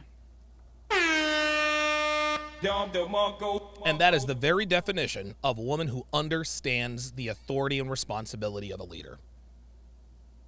Today's women want all of the authority without any of the responsibility. They want all of the authority, but then when the shit hits the fan, it's somebody else's fault. If you're the man and you have the authority, that's your ass on the line. A woman does not, dude, women are incapable of handling the responsibility that comes with leading people other than their children. They're just not. This is why the man leads the woman. So the final decision is always his. Whether he agrees with me or whether whether I agree with him, I prefer the final decision to be his because he has to deal with it. I just think personally the ideal situation is when you're with a guy that you can trust his decision making. And I think the girls that I see where they wear the pants in the relationship, they're miserable. My God, they're miserable. It just depends on the thing. There are plenty of women where guys wear the pants and they're miserable too. There are lots of people in miserable relationships. Does it happen both ways? Sure, at times. I've just seen. I think that when women wear the pants, they're miserable. You know something, right? What I don't understand in a relationship, can I just say, listen, there are relationships where the man wears the pants and the woman is miserable. There are relationships like that. What percentage of them are they? I don't know, but I do know this. I do know that 248% of women who wear the pants in the relationships are fucking miserable. That I do know. Someone has to wear the pants. Why can't we make decisions together? Why can't we make decisions together? Like he said, if you have more expertise in that field, say okay. Like if I'm trying to make a decision with my man now. I know about properties, right? Say he doesn't know anything about properties. I'm going to be like, oh, babe, because I bought a property, this is what I'm going to tell you. And because he's probably, like, men know more about cars. I don't know about cars. I will never tell my man anything about cars because I assume because men seem to know more about cars, and if he has a nice car, he's been driving for a long time, I'm going to think, you know what? that's his field. Why does it have to be someone wear the pants? Do you know something, right? That's what women fail to understand. When they hear about a submissive woman, do I look like a woman that just does what her man says? No. I'm going to take, for instance, you. My man is a saver. I like to invest in property. He has got more money in the bank than me. I have got more properties than him. And even when it come to getting properties, he was a saver. He was like, no, we need to save money, whatever. And I was like, this is what I think. You know what he said? Go with it. Do you know what? I was right. It doesn't make a difference because he made the final decision. Because a selfish man, a man that just wants to feel all full of himself, will just go with what he wants. And we're not talking about the lady in the red coat. I'm sorry. We're not talking about that. We're talking about where you've got a man that leads, and a proper man. When you've got a man that you can trust, he will take into account what you said. He will take into account what he says. Bingo. And he will weigh up the pros and cons, and he will come out with the best decision for you. Whether it means you side with him or whether it means it sides with you. And if he's not sure, he will either say, you know what? If he's a stubborn, big-headed, bullish man, he will say, you know what? My name rules, so I'm going to go. No, when I was talking about buying a property, my man didn't agree with me. And I explained, you know what? This. But it seemed like an impossibility to him in his mind as a natural saver. But he was like, do you know what? Go for it. Now we've got the properties. He's got the money. I haven't got no money. If I need money, I'll go to him. There you go. But on paper, I've got more money. But in reality, he's got more cash. Let's use that real estate example because Esther, and again, you could use this in real estate, SEO, or mechanic, whatever. Let's just say that Devin knows a lot more about real estate investing than I do, and we happen to be in real estate investing, right? If Devin comes to me and says, Donovan, we need to buy this property, cash on cash. It's going to yield, XYZ percent of return over a whatever year period, right? My question is going to be, okay, well, what does that mean for us right now? How much do we pay right now? What's our monthly payment? Closing cost? She's going to give me all of that information. Now, just because I don't know the intricacies of real estate, that doesn't mean that I don't understand upfront costs and monthly mortgage. If I don't think that it is in our best interest to make a down payment and the mortgage payments, if it doesn't make sense fiscally to me, we are not buying that property. Yes, I will absolutely ask her, okay, in your opinion, what are the projections? She's going to tell me, well, based on A, B, and C, it's going to be X, Y, and Z. In the end, I make the decision. I make the call. I defer to her expertise. She defers to my authority. No woman has authority over a man. Okay? Devin doesn't have authority in as far as our relationship is concerned. Devin does not have authority in SEO. She has I don't defer to her authority. Let me just re-say that. I don't defer to Devin's authority ever. I defer to her expertise. She defers to my authority. That's the way this works. If Devin were a mechanic, I would defer to her expertise. She defers to my authority. If we need to buy a new fan belt, okay, Donovan, we need a new fan belt. It's going to take X, Y, and Z. Okay, which do you think is the best fan belt? Well, this one is the best fan belt, but it is a little expensive. Okay, can we get the same quality? Well, you know what? This actually, it's not the best, but it's a little less, so we're going to get the best value. Guess what? I'll be like, you know what? Let's go ahead and go with the good fan belt. I'm willing to pay a little extra for quality. That's my authority. Her expertise, my authority. This is why women are called in the Bible a helpmate. A man is not going to know everything more than a woman. There are things that Devin knows that I don't. Like every day, I am blown away by the things that she is able to do on the internet. It's beyond me. But at the end of the day, she defers to my authority. So you just don't go with a man just because a lot of women think that, oh, I might know more about this, but he's the man, so he has to make the final decision. That's lack of respect. If a man respects you, he will take into account your decisions, your research, your qualifications before he makes the final decision. And if a man is going to go with all your knowledge, all your experience, all your decision making, and what you've been doing for a lifetime, and go against it, but don't you think he's not the right man? Don't you think you're talking about skills? Hold on. Do you hear what Jenny just said? Do you hear what Jenny just said? If a man, I'm going to let her say that again. Just listen to what she says. Qualifications before he makes the final decision. And if a man is going to go with all your knowledge, all your experience, all your decision making, and what you've been doing for a lifetime, and go against it, but don't you think he's not the right man? There you go. She says it's not the right man. She's 100% right. She is 100% right. If I decide to go against Devon's recommendation based on her 20 years of experience, I'm not the right guy. I don't know anything about SEO. I don't know anything about building websites. I don't know anything about that. And so if Devon says, hey, look, Donovan, this is going to be a net positive, we're going to be, this is just a good decision, I say, nah, we're not going to, the answer is no, because I'm a man and I need to flex. No, no. Just like somebody said in the chat, even leaders delegate tasks.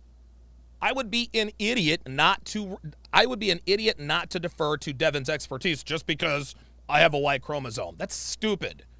You think you're talking about skills in a man that is a man that has lived, a man that's matured, a man that has had relationships, learned about himself and others. We're talking about men in their 20s and 30s that have yet to become. Exactly, and I think so. We cannot have the same attitude at all. You're talking generationally completely different. There we are. Once again, there's another excuse. Another excuse. Guys, another excuse. I swear to God, black women will come up with any reason they have to not to listen to a man. Her excuse is, I haven't been with him long enough. I don't trust him. I'm too masculine. And now here we go, well, guys in their 20s and 40s, 20s and 30s. And then, of course, the only being that I will submit to is the Lord God our Father. There's always a condition. There's always a reason for her not to follow a man, not to give a man authority. And this is why her fat ass is single. This is why she's single. This is why better than 3 out of every 4 black American women, black Western women will never be married.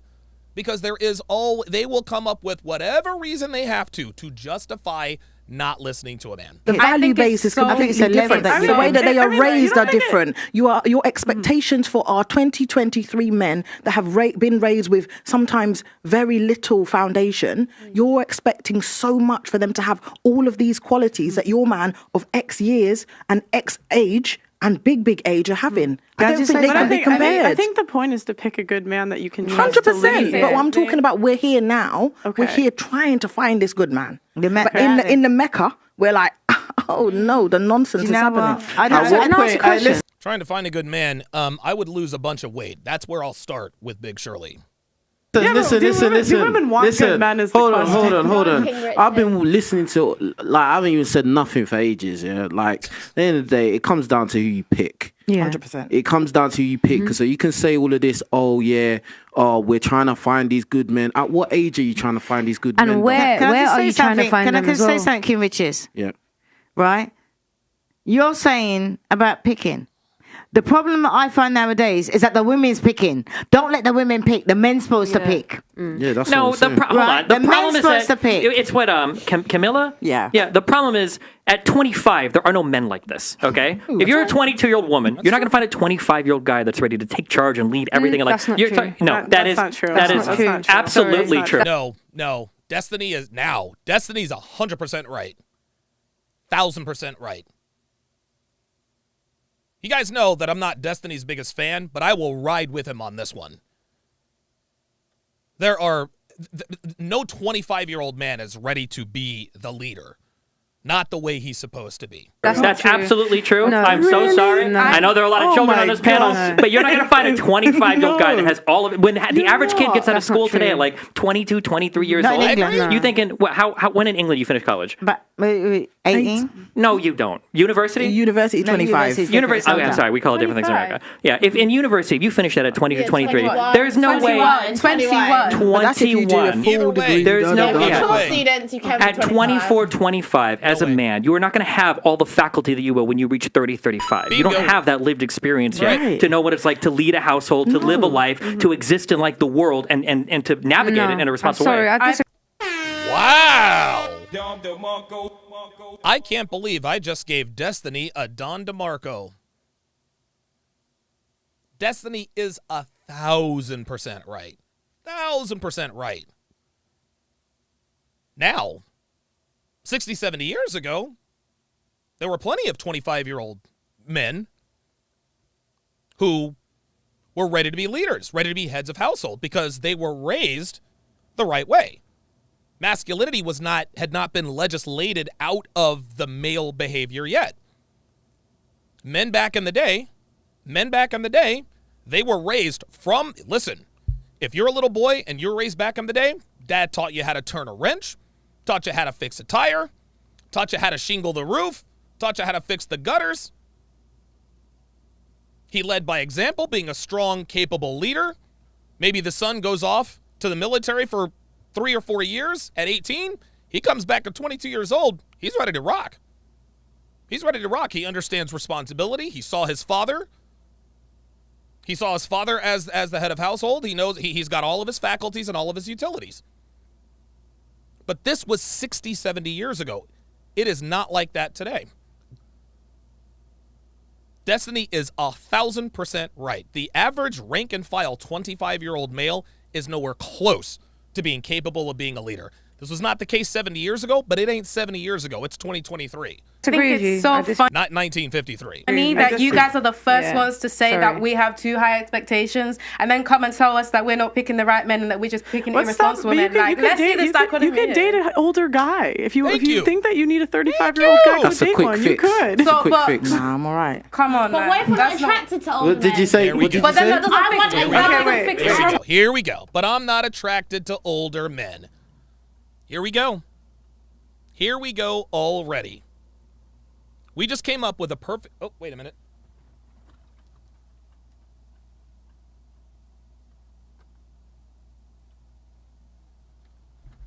We just let them know. Destiny just told them straight up, hey, man, 25-year-old guys, not ready to lead quite yet. So Pearl comes up with the viable solution. Listen, date a guy that's a little bit older. Well, I'm not attracted to those guys. So you want a 25-year-old guy who has his shit together, is ready to be a leader, ready to be an authoritarian, etc., but you also want him to be young? This woman, the woman on the right, just got done talking about, you guys talk about all these unrealistic expectations and blah, blah, blah, blah, blah. Esther just demonstrated the unrealistic expectations. They want the experience of a 45-year-old in a 25-year-old body, and that ain't happening. I want a young man just like myself, so we can relate together. Again, like I don't want a leader. So relate and struggle then. You guys keep talking about how you need a man to lead. Yeah. I already know myself. I'm an adult. You know, I've spent a lot of time with myself. I'm in tune with myself. What I want is partnership. Yes, my love. I want a man that we can actually share experiences together, rather than a leader. Yeah, I think the problem is when I listen to Pearl and Rich's and Auntie, a little bit, mainly you two guys, it feels like you guys are saying that women need to look for fathers. That's what I hear. Oh my God. No. Oh my God. Here we go. It feels like you're saying women need to look for fathers. That is not what we're saying. Unbelievable. Now, here goes Destiny. Here he goes. He just made a great point, but now he's going to say, well, it feels like you're saying women need to look for their fathers. Nobody said that. A 21-year-old woman dating a 36-year-old man, is not looking for her father. Come on, man. No, Daddy. Can I say something? Can I just say something? This is whack. When I met my man, we were both in our 20s. Thank you. But in the we're both in our 20s. Right. In the 80s. And the thing, And he said, it feels like. You see that? Yeah. Shade Will Win just called it. That's arguing in bad faith. It feels like you're saying, listen, you can say it feels like all you want to. That's not what we said. it's in the 80s, but if you had the same standards now, which I have met some really good young men 100%. that had the same standards as my man have. But you know what? The women don't want them because they're average men. Woo! Well, all your The videos, women want everybody's videos. The women want says above that we have two average. high Auntie, can I add something So what onto is that? it? The women want above. When I met my man, I was average, he was average. He was sexy as hell and all the young girls wanted him. Do you know what I mean? But we were both average people. And he was always sensible from But you're from sounding like young. I need to settle. Why can't I want amazing? No, Why do I not deserve but this is the thing. This is the thing. Why do I not deserve? Sweetie, you can want whatever you want. You can want whatever you want. Like, listen, you have the right. You have the right to want amazing. But when you are overweight, with fake hair, a tit tattoo, cat claw fingernails, and in your 40s, well, that's when you need to temper your expectations. Listen, you can want amazing if you want to. You can want that. But this just goes to show that modern women live life according to possibilities rather than probabilities. Is it possible for this woman to get a high value man? Sure. Not likely. Not likely. And rewinding back to what she said earlier about what Auntie Jenny said about the average man, the sad truth is that the average woman wants an above average man. Hell, below average women want above average men. The problem is they don't think that they should have to work to be above average women to get above average men. Going back even a little bit further, the reason why the dating market is where it is because women are terrible at mate selection. Women suck at mate selection. Think I'm wrong? Ask the average 27-year-old about her dating history. Ask the average 27 to 30-year-old woman about her dating history. I dated an alcoholic, he abused me, I was in an abusive relationship, he cheated, blah, blah, blah, blah, blah. The average modern woman's dating history shows clearly that the average modern woman sucks at mate selection. They're terrible at mate selection. Shout out to Zeke with the $10 super chat. He says, I'm 25 myself and still getting myself together. Making $70K, striving for more money, and even if the man in his 20s has himself together, that does not mean he will pick you. You're absolutely right. You're absolutely right. This is why listen, guys, I say this all the time.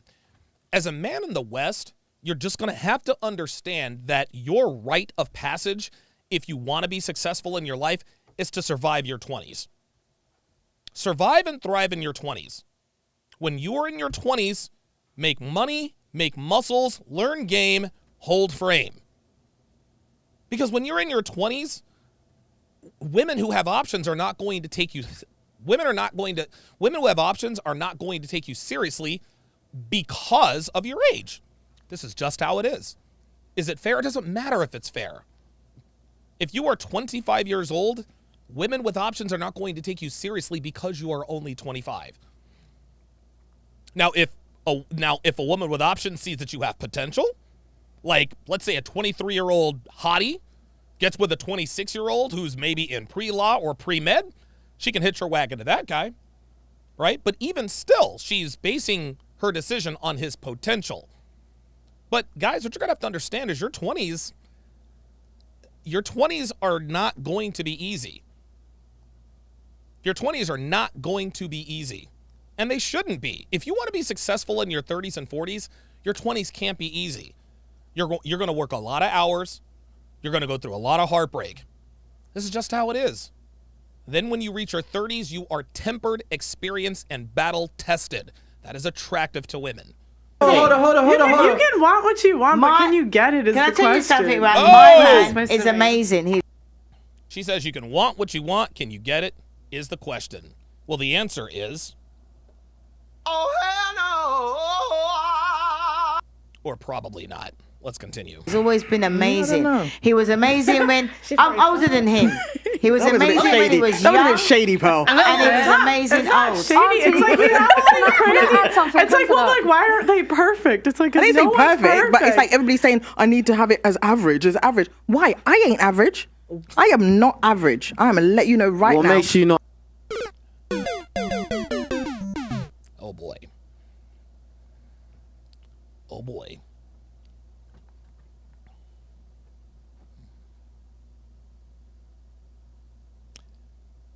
This wildebeest with a hair hat and a tit tattoo just said, I am not average. Well, she's right.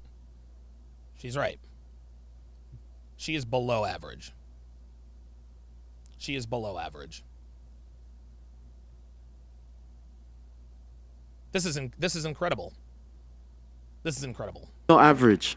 Because if I look at my age mates, my successes, my achievements, my personality, my drive, my motivation is unmatched. None of which are attractive to the men you want. Just say something for once. Are you a single parent? I am a single parent. You're average. I'm average.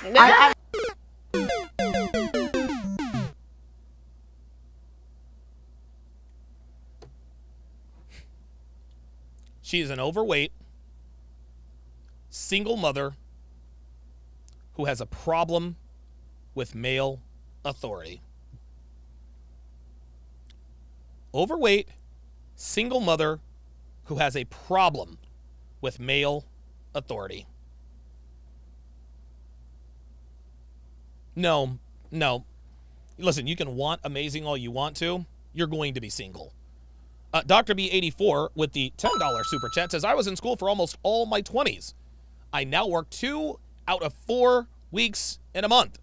I'm in the process of buying my own home, and I now own a rare luxury car. That's how it's done, gents. Dr. B84 just gave you the blueprint. Listen, he suffered and he worked all through his 20s, but now that he's in his 30s, he's living good and laughing easy. Good for you, man. Can you ask me why I was a single parent? No, can you ask me why I'm a single parent? I'm a divorcee first. I'm a divorcee from a man. I was a single parent. But you assume why I'm a single parent. You think I just woke up and I bred and I'm a single mum. That's not how it happened. I'm not assuming I did all that. I did all that. I dated. I had my child in wedlock. I did all that. What we were saying before. Because sometimes, as a single parent, because you've been in the relationship, you've been there before, you've got different expectations. No, I'm saying I didn't start as a single parent. I met my husband and I had a child. Nobody meets as a single parent. I really don't like the way you guys assume things about single parents. My man was a single. She needs to ask her, why did the relationship end? Who filed for divorce? Look, man. Look, it doesn't matter why she's a single mom. She's a single fucking mom. She's a single fucking mom. Guys, look, man, we know that women end most relationships. We know that women file for divorce 80% of the time in the West. And we know that in non-legal marriages, just regular boyfriend-girlfriend relationships, dude, better than 9 times out of 10, women end those relationships. So I'm not trying to hear... See, this is the thing. She's like, well, can you ask me why I'm a single parent? Auntie Jenny just told her. It doesn't fucking matter. It doesn't matter why she's a single mother. You are a single mother. You have no options. That's just how it goes. No man of value is going to take you seriously. You are a single mother who is grossly overweight, who has a problem with male authority. Nobody gives a shit why you're fat. Nobody gives a shit why you're a single mom. Nobody gives a shit why you have a problem with male authority. It does not matter. We don't care about the why. We care about the what. I'm not just going against the women. Shout out to Zeke, the newest member of the TSR family. I greatly, greatly appreciate your support. at Zeke to welcome him to the TSR family. Zeke, if you would, put your age and location in the chat. And as is always customary with our first member of the day, let's do an age and location check in the chat. My man was a single parent too. My man was also a single So parent. does that make her average because she's a single parent? Guys, why is average an insult? What is so wrong with being Because I ain't here to be average. Guys, Can I add something on? Wait. There's how many people in here? 8? Most of us are average. Most people are average. Can I say something? And when you talk about drive, that's not things that men look for. I'm not looking for what men's looking for. I'm looking for what I'm looking for. This is the problem. Okay, so when you speak about average, right? Because remember, everything we speak about needs to be within context. Definitely. Okay, so when you spoke, you said compared to my peers, right? Yeah, So my age mates. So maybe compared to your peers, you may not be average. But that's what that was my evidence of why I'm not average. However, if we go to another context, right, and then we compare you to people like Rihanna, Beyonce, who are one millionaires. in 9 billion. Hang on, right? That's a bad. Because you're not. We can't compare. 1 second, you can, because I'll tell you why. Let me explain why. Right, when you meet a guy, right, you can be very pretty, you could be very attractive, you could be like all of these things, right? But he will still look at you as average because. Look, there's always it depends what you compare the average with. Okay, so like you said with your peers, you can apply that to that. But if you apply average on a larger scale, okay, where people are millionaires, there you go. People are mad famous, millions of followers, they all look at you as average. Okay. I understand what she's saying now. I get it. Like, there has to be, look, if everybody is above average, if the average is above average, then that's average, guys. Not everybody can be above average. Not everybody can be a boss bitch. Not everybody can be, like, there is an average. No matter how we slice it, there is an average. Compared to that person. Do you understand what I'm trying to say? Percentages, though. No, but we have to look overall because you got to remember people are being brainwashed out here. They're looking at Rihanna, they're looking at Beyonce, they're looking at what the problem all of these people. With this?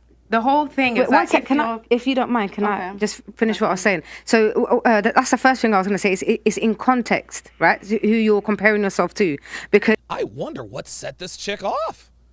Because, dude, like, to this point, she's speaking nothing but facts. Nowadays, guys are looking for girls. The majority of guys, because look, I'm a woman, right? But all my life, I'm road, I'm hood. All my friends are savages. They're all road man. I don't chill with girls. I got one female. I'm sorry. Did this white girl? Did this white girl just say? Did this white girl just say that she was hood?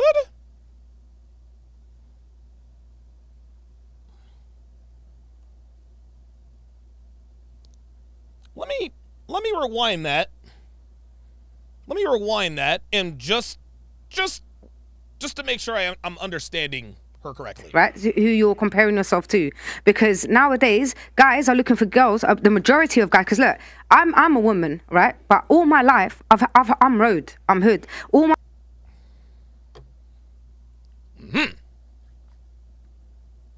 She said she's hood. Oh boy. Now, usually, before I make these assertions, and we better beat the Celtics tonight. That's all I know. We better beat these guys, man. Before, I usually wait for 1 or 2 statements, traits, Instagram, whatever the case may be. But if a white girl ever says she's hood,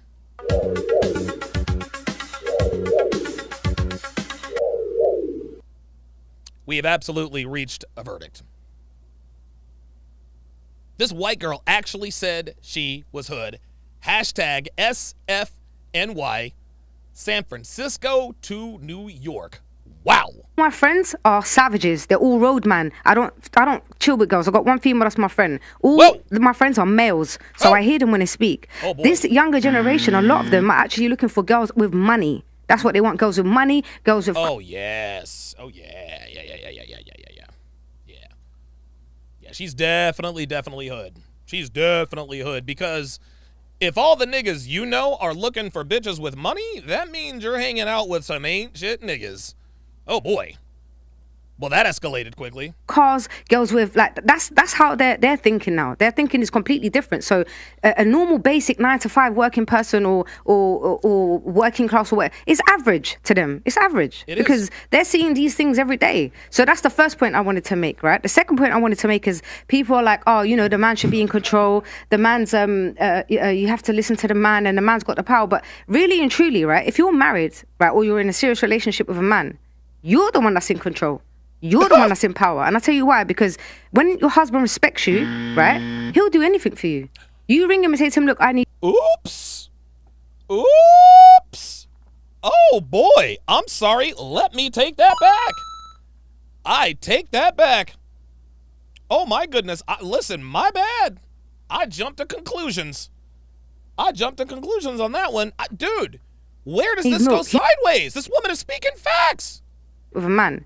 You're the one that's in. Man should be in control. The man's you have to listen to the man, and the man's got the power. But really and truly, right? If you're married, right, or you're in a serious relationship with a man, you're the one that's in control.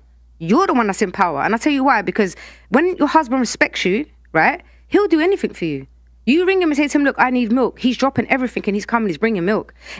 Well, okay. So all right. So she's right. If a man truly loves and respects you, there isn't anything he wouldn't do for you. It's like we say all the time, ladies. Sex appeal is powerful. Femininity is a superpower. There isn't anything in this world I would not do for Devin. All she would have to do is ask. And the reason for that is because she treats me like a fucking god. She does whatever I ask her to do without hesitation or question. Literally, all the time. All the time. She has elevated my life. She represents me well in public and in private. So to that degree, I would agree. However, if Devin needs milk, I'll tell her DoorDash it. Right? But if Devin needs money, right to her. Yes, Whiskey Earn said if my wife truly loves and respects me, I would do anything for her. Absolutely.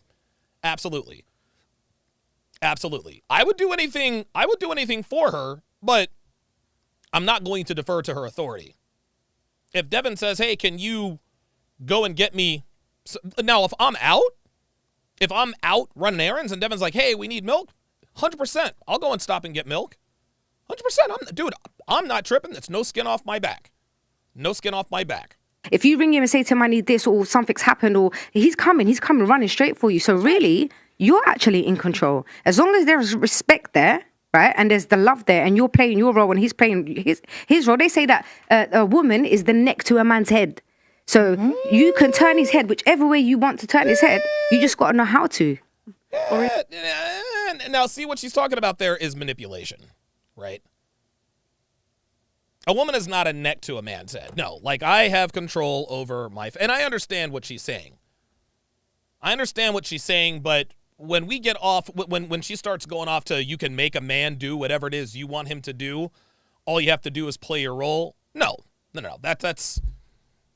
But she is dropping some game here. If you want to live a good life, and you want a man who's willing to fight and die for you and provide for you and protect you, be feminine, be fit, feminine, friendly, and faithful. Be fit, feminine, friendly, and faithful, man. That's all you got to do. Ladies, we are not complicated. We are not complicated. If you submit, if you surrender to us, if you defer to our authority, if you trust us implicitly, if you represent me well, there is not anything I would not do for you. You have to earn that privilege. JC says, I think she's just saying there's power in submission. Totally agree. DJ LaRock with the $10 super chat says, I wholeheartedly agree that your woman is a representation of you, but I don't represent her. I represent me, the brand, and she is more in a supportive capacity. I give her something to represent. I stand corrected. I think that makes sense. Yep. And the thing is that I don't have to represent Devin, because if I didn't represent Devin well, see, the thing is if we're out, or people who know of our relationship, if those around her thinks I'm a bum ass nigga, then guess what? I'm clearly not representing her well. But because of who I am and what I've accomplished, there's nothing for me to represent. She already looks good for simply having chosen to submit to me. Good super chat. What are you going to say? You want to say something? I really hate how being a single mother diminishes your value as a human being. So? How you can go from a 10, suddenly everyone's like, oh, now you're a 5 because you're single. But that says nothing about who you are as a person. That says nothing about your mastery, about your talent, about the discipline that it takes to get you there. But now because somebody, because somebody now has disrespected, that don't matter, bro. Something has happened in her life. That don't matter, bro. Right. Now they're a 5. That don't matter. That's such a shallow way to look at life. Listen. At the end of the day, yeah. You have to just respect what the market wants. What? There it is. At the end of the day. Do you know how much man want a single mom? Let me just finish because I'll let you lot talk. Do your thing. I will do my thing. Yeah? At the end of the day, if you don't care what the market wants and you talk and you tell yourself, oh, I'm not average, I'm not. Look, you see this body language? You see this body language right here, y'all? Look at this. Look at your screen, guys. Look at your screen. This man is speaking straight facts. He's letting her know, hey, look, man. Look, you can think it's unfair that you are diminished for being a single mother, but that's the way it is. And now he is going on to elaborate, hey, man, if the market is what it is, whether you think the market is right or wrong, doesn't matter. The market wants what the market wants. And look at her body language. She acts like she could not give less of a shit. Gentlemen, what you are seeing on your screen, this is why Western black women are single. This is why they're single. And black women wonder why the passport bros are risking life and limb to get away from here. Unbelievable. She looks like she could not care less. Unbelievable. Average, bro. Like, you're just going to continue losing, bruv. You should maybe understand the market. Guess what? Coca-Cola understands its market. That's why Coca-Cola is successful, bruv. So you can be deluded and think, oh, I'm a 10 and this because I'm got money and I went to this school and blah, blah, blah. Like, I do these podcasts, the same thing. And these women come and say the same thing because I went to this school and I've got money, but the market does not care about that. Yeah, and I'm sorry to say, like, you're saying, oh, but you know, single mother diminishing who you are as a person. No, you could be a great person and be a single mother. You can be an excellent person, but at the end of the day, the market, for the most part, is not going to want to couple up. The valuable market. A man of value is not going to wife up or commit to a single mother. He's just not going to do it. And Kenny Lester in the chat says, can't imagine why her baby daddy left her attitude. Oh, she was married. She was married. And now we know why she is no longer married. It depends. What do you mean the market? It depends what market. Men is the market. What's the market? You're not my market. The man in his 40s. Men. I said men. He's not my market. I said men. Stop. Guys, we're on conversation. Thank you. And it says something about your decision making. Thank you. You become a single mother. Are you alright? Do you know what? Do you know why I became a single mother? Disagree, yeah. That's uncalled for. You don't know what I experienced. You don't know what I experienced as a married woman to make a choice to be a single mother. It's either you don't. Oh, so she made a choice to be a single mother. Oh, wow. Even better. Oh, my God. It's either you don't pick the right guys. Oh. It's something about your decision making. Right. Maybe you don't pick the right guys. So abusive women that choose lovely, amazing men that just decide to be physically abusive because I chose that. Yeah? Is that what you're saying? Say that. Here we go. I was in an abusive relationship. Here we go. Here it is.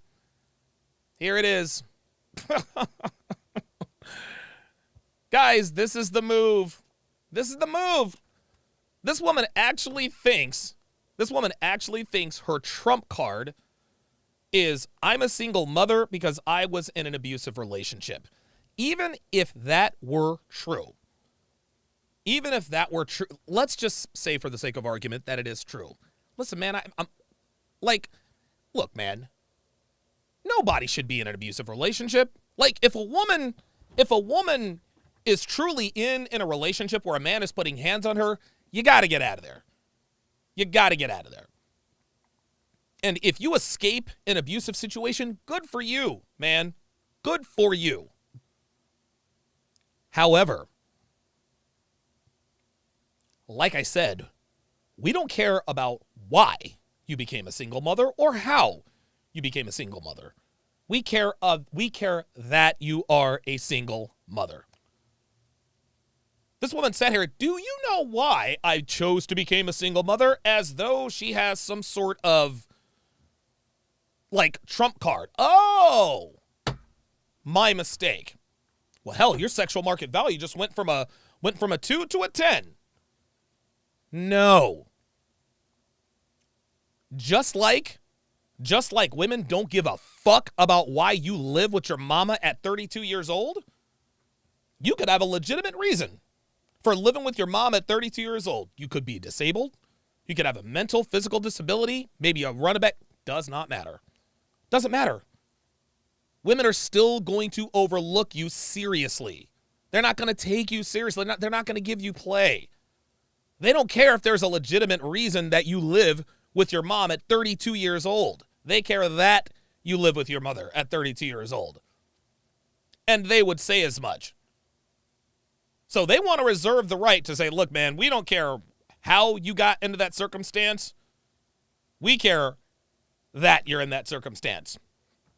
But then we can't say, look, I don't care why you became a single mom. You're a single mom and I'm not fucking with you. King Life, with the $5 super chat, says her market is literally her value. I realize sisters go for low value men because she understands she is really low value, even if she has a good job. I agree. So I chose to be a single divorcee because of an individual's choice to be violent. Is that what you're saying? It was your choice to get in a relationship with him. Thank you. Because I did see his psyche. It's like life turns out better if you take accountability for your choices. Sometimes. What accountability are we putting on the man? I disagree. The abusive man made her the single mother. So where is the accountability for him? An abusive man, he's wrong. I agree with you. Okay. But where do we take? Where do we take? This is so funny. This is so funny. Pearl is 100% right. If a man is violent, if a man really is abusive, Destiny looks almost bored. I actually expected him to talk a little bit more. You can tell Destiny knows this is bullshit. But men who are violent and abusive, that's easy to pick up on, ladies. Listen, women have a sixth sense for detecting male character. They know the difference between the genuine article and a fake. They know the difference between a man running game and pickup lines and a man who is genuinely confident. They know the difference between a man who is stunting in a rented Lamborghini and a man who actually owns a Lamborghini. Women know these things. Women know these things. Women also see and understand the signs of a potential abuser. And if you decided to put yourself in that situation anyway, then that is a you problem. That is a you problem. Devin said in the chat a little bit earlier about taking accountability. Yes, it says she says things go sideways sometimes, but not taking accountability for your part makes you look worse than blaming the other person for your situation. That's absolutely right. She's not taking any accountability. And you want to know why she's not taking accountability? She thinks that by not taking accountability, that absolves her on the dating market for being a single mother. She thinks that because, and again, let's just say for the sake of argument that she's telling the truth. And let's face it, she's not. She's full of shit. I don't believe for 1 second she was in an abusive relationship. I don't believe that for a single second. That is 1,000% cap. This bitch is single because she's a big bitch and she's insufferable. She's a big bitch and she's fucking insufferable. But she thinks that explaining to high-value men that I was in an abusive relationship, that's why I'm a single mother. Listen, man, they might be like, hey, look, I see what you mean, and I'm sorry you were in that situation, but I can't help you, sweetie. A Scout in a Bradley with the $2 super chat says, I live with my mother because she's disabled. Okay, that makes sense. And again, you live with your mother because she's disabled. Women, now here's the thing. If you live with your mother because she's disabled, depending on that situation, like if she relies on your income, women have no problem with that. Oh, his mother lives with him. He's taking care of her. They'll excuse that. Your mother needs you. That's your mom. She's disabled. You got to be there. But if you live with your mother and she's disabled, but you rely on her disability, you're out. And a woman will pick up on that very quickly. The Fit Comedian says no accountability, can't make this shit up. Smooth NY says they want to be victims so you can feel sorry for them. Totally agree, but sympathy don't pay the bills, and sympathy does not make a 2 look like a 10. Let's continue. Accountability for the fact of like you pick the men. Pal. So maybe Sorry, Pearl, I have to say I disagree with you there. I definitely disagree with you there, and I'll tell you why. Look, I'm 38. I'm not a young girl. I've been married and I've been divorced. I've got experience. I've had a kid. You know, I've been there. I've done that. So if somebody gets married at a young age, right, they're young, right? So they're not that clued. Right, look, let me start from we always talk about a problem, but we never ever get to the core of why that problem occurs. But everybody's young. So everyone's young. No, wait. As a young girl, I'm sure you'll all agree with me, okay? As a young girl, we are brainwashed. We are sold a fairy tale, right? We are all thinking, oh, we're going to wear this white dress and we're going to get married. We're gonna... You're sold a fairy tale, but the fairy tale does not include marrying or getting with an abusive man. Sorry. Be in love. No, we shouldn't have been taught that. We should have been taught the realness. Marriage is very hard. It's a struggle. You've got to make sure you know who you're marrying. Look, and also, people change over time. Somebody, you can marry them, and when you married them, they were okay. And over time, gradually, they got mental breakdown. They became a psychopath. They became antisocial. But again, we all grew up in the same society, and people have different outcomes based on their choices. So if you make a choice... Sorry, can I finish what I was saying? I think what you're saying, everything that we say has to be within context. You know, some people might get married and the husband dies, and they become a single mother. Yeah, but guess what? That didn't happen in this situation. Number one. Number two, even if that happened, even if you were a single mother because you are a widow, it does not. Listen, I'm sorry for you. Your husband died in the line of duty, whatever the case may be. I get it. I'm not taking care of another man's kid. I'm sorry. I'm not doing it. I'm not doing it. You know, there's but we're not talking about exceptions. We're talking about the rule. Are the majority of single mothers widows? No. But does it go? Oh, wow. Here come the haymakers. Got her. The other way, does men's value diminish when they become? No, it doesn't. No, because they can just get up and they can go and remarry. Personally, for me personally, I'm not into the guys with kids. That's not my thing. But in general, no. I mean, most guys I know that have kids say it helps them in dating. That's Girls like it. Thank you. Yeah, no, a guy can just get up and start all over again. He can literally. So there's accountability when it comes to men, but as soon as it's not about accountability. It's about outcomes. Like, what outcomes do you get? What is the outcome? And the outcome is that single mothers have a harder time in dating than single women. That's the outcome. And the outcome for men is oftentimes when men, not always, but oftentimes when men have kids, their outcomes are better. They get more girls because women like to see a guy that can take care of a kid. It signals to us that, like, you know, again, it's not my thing also, personally. Can I add on to that? Because I am, well, I'm single mother, but I'm engaged. I'm getting married. However, before I got engaged, and it was me and my child.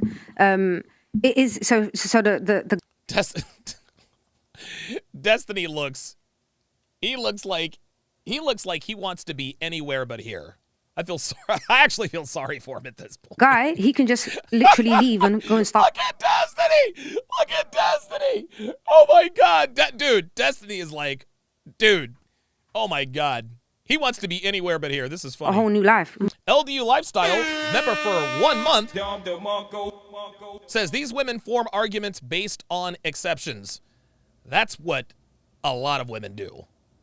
Smooth NYC, member for 1 month, says Donovan Sup, she lives in delusion, loco chicas. Absolutely. Remarry, have a kid. You, however, he's not going to take that kid with him. Nope.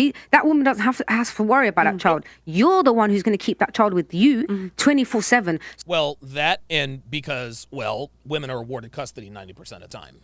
So if you try to decide to date, right, it's not as simple. You can't just go out and date. You got to think about your child, especially if it's a little girl or a boy. You got to know who you're bringing to your house. You got to know who you're bringing around your child. And then, like, say for example, you're like, even when you're married, it's the child's own father. He starts to get jealous of that child. He'll start telling you, "Oh, I'm not getting any time anymore." So how do you think a guy who's not even the father of that child? Dude, now we're going off the rails. It's just like what LDU Lifestyle said. These women form arguments based on exceptions. All she is doing is pointing out the outlier situations. What if this? What if that? What if that? Understood.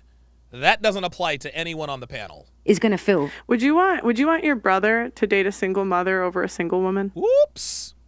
Okay, hold on. All else equal, everybody wants a person without a child versus a person with a child. That's going to be true all else equal. The reason why men tend to get away with it more than women is because women are often the ones taking care of the kid. Now, you might think in your mind, well, I know some single dads are really successful, but single dads that fight for custody is already a minority of a minority. So you're already probably selecting for pretty successful guys.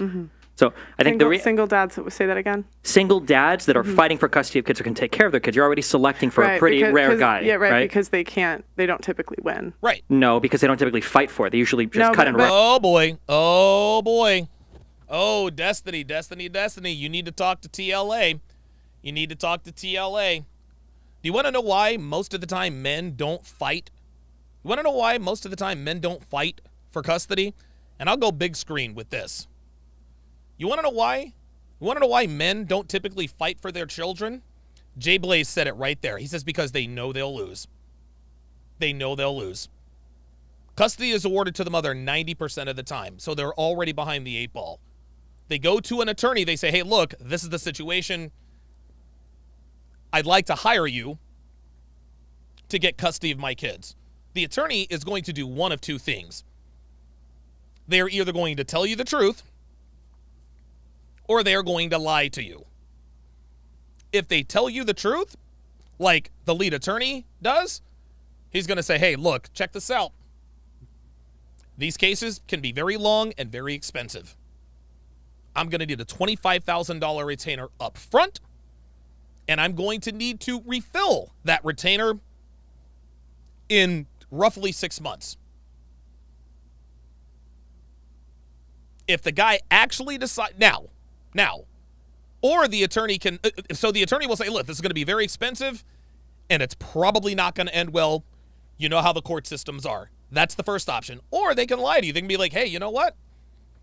Yeah, you want to fight for your kid? Let's do it. I think I can get him back. You give him that $25,000 retainer. In 6 months, and I need another $25,000. So now your savings is gone. Now your savings are gone. Okay?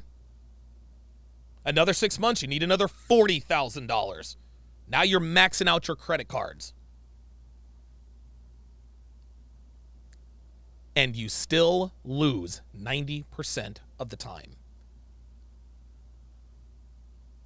So the small percentage of men who actually fight for their kids are men who are men of extraordinary means or men who are bamboozled by their attorneys. Because the fact of the matter is men don't do well at all. They could have the biggest, baddest lawyer. Men never fare well in family court. A Scout and a Bradley with a $5 super chat said, I spent $200,000 fighting for my son. 200 grand, man.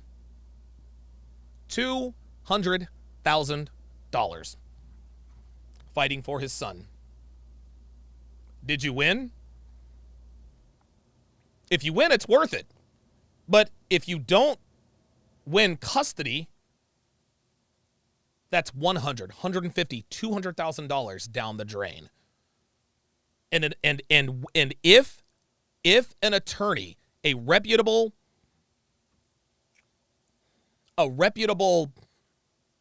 honest attorney who's going to be upfront with his client says, hey man, you're going to spend a lot of money and the chances aren't good. This is the reason why most men don't fight for custody. This is why most men don't fight for custody, because when they get a load, when they get a snapshot of the risk versus the reward, they're like, dude, I can't do it. I can't afford to. But the reason is, like, I've talked to different attorneys about this, and the reason most attorneys will tell guys not to fight for custody because it's so expensive. No, they won't. I've talked to the lead attorney too. No. They tell them not to fight because oftentimes they won't win. Because when a court. Well, thank you, Destiny. They tell them not to fight because oftentimes they won't win. Court is trying to figure out who's going to get custody of the kid. It's very expensive. And a lot of times it's like, do you want to waste your life savings when you're most likely... Destiny, bruh. Like, Destiny, fam. See, this is one thing Destiny needs to understand. Just because you say you don't believe it doesn't mean it's true. Pearl just sat here and said it's expensive. Destiny says no. I'm sorry, do you know a gaggle of pro bono family attorneys sitting around waiting to help broke men fight for custody of their kids? What are we doing? A Scout and Bradley with a couple of $2 super chats says, I won custody and no support. Thank God for that. The Fit Comedian with the $5 super chat says, the 3304s arguing are more masculine than Destiny. And that is exactly why the West is a shit show. That's why it's a shit show. Are not going to win. No. None of this is true. Okay, hold on. Destiny. You can look up all the numbers and all the stuff if you want. The reason why men typically don't fight is because, one, because if they fight and they're in a bad place to win because they haven't been taking care of the kid, they're not going to have a good outcome from the judge. When the judge is looking, let me finish this point yet. Okay. When the judge is looking at who gets custody, it's not about who puts up the better defense in court, who's got the more expensive lawyer. It's who spent most time with the child. So if the mom has spent 95% of the time with the kid, doesn't matter how much you pay to a lawyer, you're not going to win custody. Exactly. And why does the mom spend 95% of the time with the child? Because the mother is automatically granted custody of the children. It is a cycle that perpetuates itself, Destiny. See, he's not talking about the root cause. Mom spends 95% of the time with the kid because they get custody 90% of the time. She's a housewife. When men do fight for custody, they win 60% of the time. But the problem is, like, women can make it so the dad doesn't even see the kid and then go to court and then say whose fault is that? Wait, hold on. Wait, no, wait, stop. Hold on. You just went on a whole spiel about take accountability for your decisions, blah, blah, blah, and now you're saying what? Is the mom playing hide and go seek with the kid? What is the mom playing hide and go? Do you see how Destiny just made a very real epidemic in America a joke? Is mom playing hide and go seek with the kid? Yes, Destiny, they do. That's exactly what's happening. That is exactly what's happening. And where did he get this 60% of men who fight for custody win? Where did he get that from? Ruslan? Did he get that from Ruslan? Ruslan got his lunch eaten by the lead attorney. This guy. What do you take mean? accountability? What do you mean when you say the wife has made it so the husband can't take care of the kid? Well, you've never heard. No. She didn't say the wife has made it so the husband can't take care of the kid. The wife, the baby mama makes it so he can't see the kid. Of cases where women don't let the dad see the kid. Hold on. Wait. Earlier, you said we were going to talk about exceptions. You want to talk about the rules. So don't give me the hide and go seek with the kid. It's more common than you think. You see how you're being snaky there when you say that? No, it's more common than you think? How long do you think a mom is hiding the kid from the husband? Give me a percentage. Give me a percentage. What percentage? Look, see, here we are. Now he wants to talk percentage. You know, Destiny, we don't know what percentage of mothers play hide and seek with the kids. But I do know this. The percentage is high enough. The percentage is high enough for it to be a problem in a discussion. See, this is what Destiny does, guys. He talks really fast, he interrupts people, and he argues in bad faith, and he just speaks falsehoods. Where the fuck is he getting the 60% of men who fight for custody win? Where the hell is he getting that from? Then he wants to bring in the authority by proxy when he says, well, I talked to the lead attorney too. Really? Did you? How did that conversation go? You got to be kidding me, man. Darius Horton with a $5 super chat says, haven't seen my kid since he was 2. Mom cut off all contact with myself and my family. It's ridiculous. That's a good question. I don't know. Because in the UK, if that be the case, and I work in the industry, it's $275 to get a C101 application to go to the court for contact for your child. It isn't what it is in America. It's very easy. I can go out and do a bottle for $275. So I don't want to hear that excuse because I can go to court and police can turn up at my door if I go against that order. That's what I'm trying to say. So all this expensive thing. What is the most expensive bad child custody? The most expensive thing is the most expensive. The most expensive thing is taking care of the kid. That's the most expensive thing. Can I just say something? Can I say something? I think Auntie's been wanting to talk for a second. I've had my hand up for so long. Go ahead. Right, and I just want to say a few things. I was picked. I was in a relationship. It was abusive. And nobody can't tell me that with hindsight, you can't see that there's loads of red flags. So when he asked me to marry him, and I said, no, if he was the last man on earth, I won't marry you. I saved myself from getting married and getting stuck in a relationship. So yes, I was a single parent whose dad, the child's dad asked me to marry him. And I thought about it and I thought, not on your life. And I actually said, if you were the last man on earth, I would marry you. That's the last thing I remembered. I was that cold on the floor. You know why? Because I couldn't imagine myself. My mum and dad were married. And I thought to myself, this guy picked me. I never picked him. This guy picked me. I fell in love, got into a relationship. It was abusive. She took accountability. And I thought to myself, the last thing I need is to get married and tied to this man forever. So, if I knew that there were red flags before, I could have turned around and said, oh yeah, you know what I mean? I want to get married. He proposed to me, had the ring, one knee, everything. I could have said, yeah. Then I would have been stuck in an abusive relationship as a married woman. And then I would have got divorced and still been a single. Do you hear this? Do you hear this? Auntie Jenny is she just took accountability. Auntie Jenny just took accountability. She just took accountability. She says, hey, look, I fell in love with the wrong guy, had a kid with him. He asked me to marry him. I said no because I did not want to be in that situation. He said, Well, guess what? Now Auntie Jenny lives a much better life. Why? Because of the decision she made.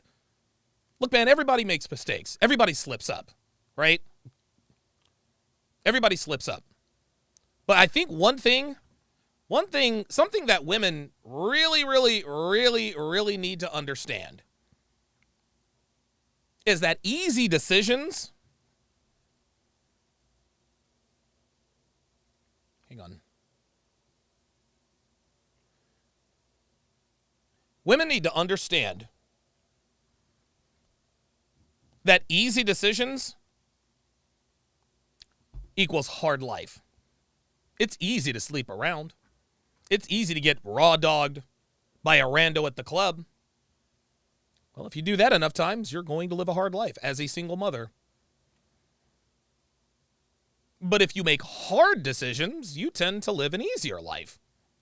Easy decisions, hard life. Hard decisions, easier life. If you make the harder decisions, not to sleep around, not to engage in the fuckery, then guess what? You're going to live an easier life. It's as simple as that. Say that like, oh, well, average is, most people are average. Kind of, but also not really, right? If you look at like an average person has 1.9 legs, because some people are missing legs. But no human has 1.9 legs. No, but there is a median. There is an average. LeBron James's career scoring average is 27.2 points a game, Destiny. But he has never scored 27.2 points in a game. Averages are there for a reason. We have 2 or 1, right? When we look at who we are as people, there are some things that we excel at, and there are some things that we don't do anything at. So I think that's why we never feel average, right? Because we're above average, hopefully, at whatever. We never feel average. It doesn't matter if you feel average or above average. The market will let you know what your market value is, gentlemen. The market will let you know what your market value is. And if the market tells you you're average, listen, you can dispute that all you want to. The market makes the choice. Our competency is in. So when you say that somebody's average, it's always going to be perceived as an insult. So I'm sure that Camilla or anybody else, you guys all had crazy degrees. You guys are all more educated than I am, right? I'm sure that on a whole, you might be an average person, but you're not going to perceive yourself that way because you push yourself forward in some areas that make you not average. And hopefully you're looking for other people that plug into that. Hey, look, Destiny's right. He's right about that. But your sexual market value, relationship market value is not based on how you perceive yourself. It's how other people perceive you. Listen, you can think you're above average. You can think you're above average all you want to. That's fine. Be confident. But if you're average, you're going to get average results. Those above average areas. You know what? Can I just add a comment was made towards me being average? I just want to say, it's not about even my degree, It's not about my master's. It's about what I've overcome and achieved in this life that makes me a survivor and above average. I have been homeless on the street. And I'm sitting here today and not representing that. Yeah, but see, experience and strife and hardship, that's attractive on a man, not attractive on a woman. And you can tell by the way King Riches is looking at her, he's like, bruv. My struggle, my success makes me above average. And nobody can't tell me that I'm not. Because if that's what I need to tell myself to get up in the morning and do my shit, that's what's going to have to happen. There you go. Don DeMarco. Don DeMarco. She just revealed to you guys why women can never admit that they're average. Because if they admit that they're average, if they admit that it's over for them, they don't really have a reason to get up. They don't have a reason to get up. They really, really don't. Women tell themselves pretty lies. Women tell themselves pretty lies so that they can go to sleep every night. That's what it is. I say this all the time. Hey, whatever helps you sleep at night.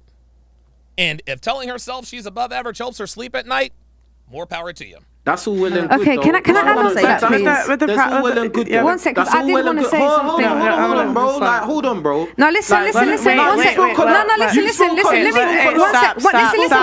No, it's not your show. Shut up. Stop.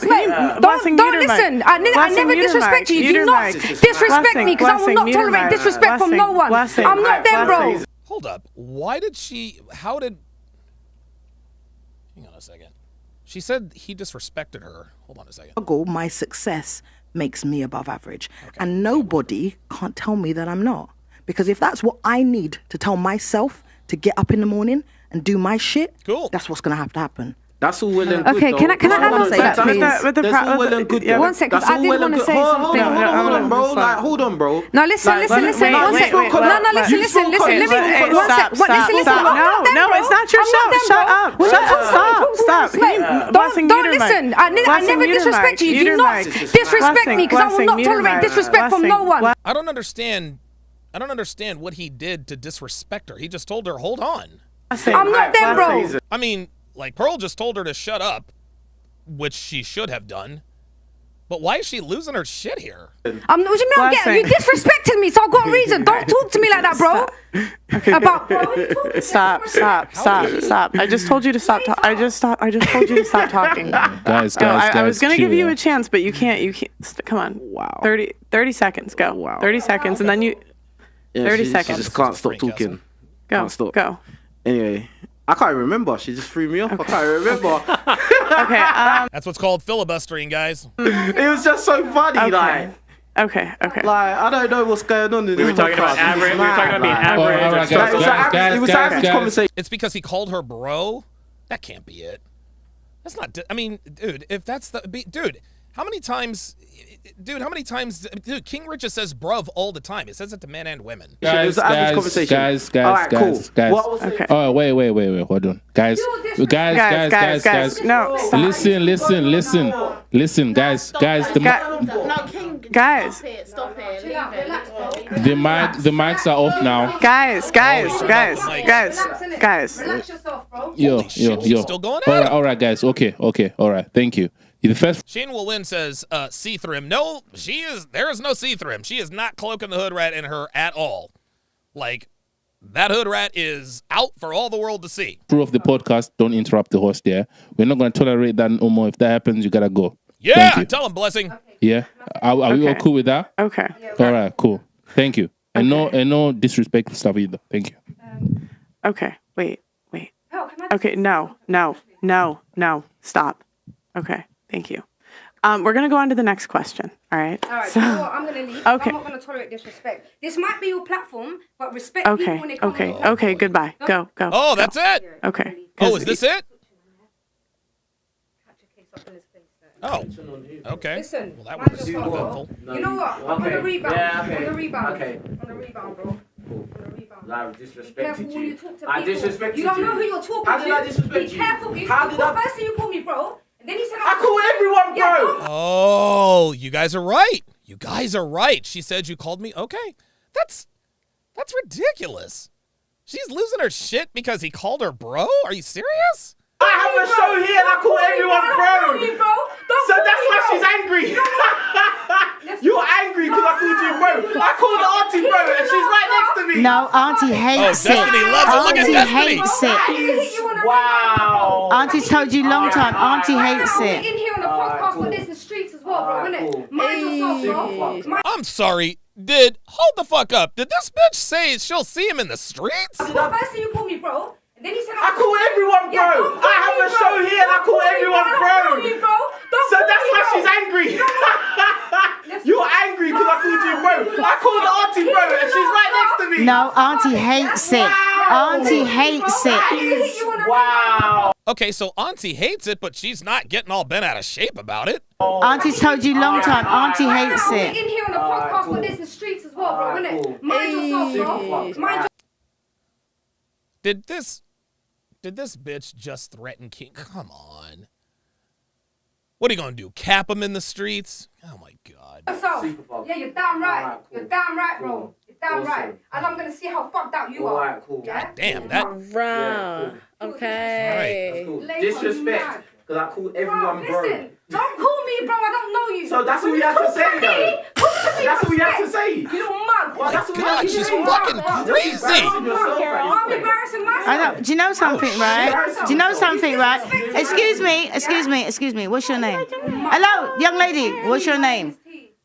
T. Do you know what I'm gonna do for the first time ever? I'm gonna fucking follow you. Oh! See you later. Jesus. Auntie Jenny! Auntie Jenny! Okay. Look at your issue. Stop. You're doing it again. Okay. Here we go. Oh my God. This is a dumpster fire. You're. Oh my God. Freaking. Blessing. Because you're a mug. That's why you're a fucking mug, bro. Oh my. You're lucky we're in there. I'll smoke you myself, you dickhead. Oh no. I would sock you myself. Wow. She ain't doing shit. You fucking dumb. You fucking little mug. Wow. What the hell? Teach you a lesson next time when you're fucking talking to you mug. You fucking little mug. I'm gonna see how gangster you are out here. I'm gonna hit you up. You see where we're out here? I'm gonna hit you up. Is she still there? This is live right now. Let's go. Wow. That's mad. Yo, this bitch is crazy. Shut your mouth. Let's go.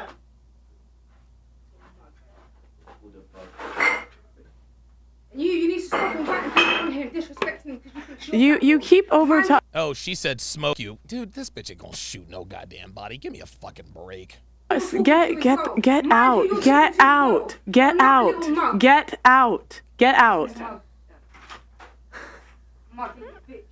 Oh. Yo. How many bodies you got, bitch? Oh my God. Get out. Get the fuck out of my apartment. Get out. Oh my God! Pearl just said, "Get the fuck out of my." Oh my! She keeps coming back. Oh my God. Okay, hold on. Can I just, for my own safety, who are we allowed to call bro here, and who are we not allowed to call bro? I just want to know. Get the fuck out. Lock the door. Blessing, go lock the other side too. Blessing, lock the fuck. Yo, the only reason was because she kept interrupting me. Jesus Christ. Look, I don't. That was actually funny by Destiny. What? Can you go check? Just go double check. Go. Is the bitch still there? Okay, that's fair enough. But listen, look at the difference. That has never I've never had anyone walk off or kicked out. I think best if we move on quick. Pearl said, "Get the fuck out." Congratulations to Pearl with her first Frank Castle. Pearl with her first Frank Castle. What did I actually say that was disrespectful to her? Okay. Yeah. Yeah. But she's saying I was disrespectful to her. How? Yeah. Okay. You were antagonizing the situation. You kept going. Okay. She We're was gonna triggered and then you were going. guys. Okay. Is she gonna be like waiting outside for her? Bro, I'm a little scared. I don't want to die in line. You know what's crazy? We were supposed to You have better security. sleep with You your know what's eyes crazy? We were closed supposed to have tonight. security tonight, and it didn't. I was like, Nah, that's scary. I'm sorry. I was scared. yo, the only reason I was gonna let her talk is the crazy thing, but she kept interrupting me. Okay, I was told that Esther got Frank Castle too. And I was just like, if you're gonna keep interrupting me, you have to go. Was she the like, only one I that don't. got Frank Castle? I was told there was two. I don't think she could hear you, honestly. And you didn't call her name as well. No, she could hear. She just kept. No, she. I give up. Wow. Back to business. You know, Esther. They're saying that Esther's the sane one in this podcast. Okay. I can't believe Auntie Jenny was worse than me. Just saying. Okay, hold on. We shouldn't shit talk anybody if they're not I'm here. not. Okay. I'm not trying to be fair. Look at. I didn't think anyone was that crazy until she started. Yeah. Okay. My next question. I actually didn't think it was that bad, but I guess. I just want to know why she's so mad that I call her bro when I call everyone bro. It's like it's just a respect thing. It's like your elders. Like I just would never. I didn't know. Yeah, but again, she. Like, dude, that was weird. Like, I think her problem with King Rich's. I think her problem with King Rich's has nothing to do with him calling her bro. I think that's just. I mean, dude, it's a figure of speech. It's just what he calls everybody. Sorry. Yeah, it's just like I just wouldn't call people that, but I don't think. But would you get that mad? Oh, Shane Will Win says Esther doesn't, unfortunately. Oh, so Esther does not. Wait a minute. Does Esther? Okay, I'm seeing. Oh, the Nigerian Queen. Oh. Okay. So let me go to the end here.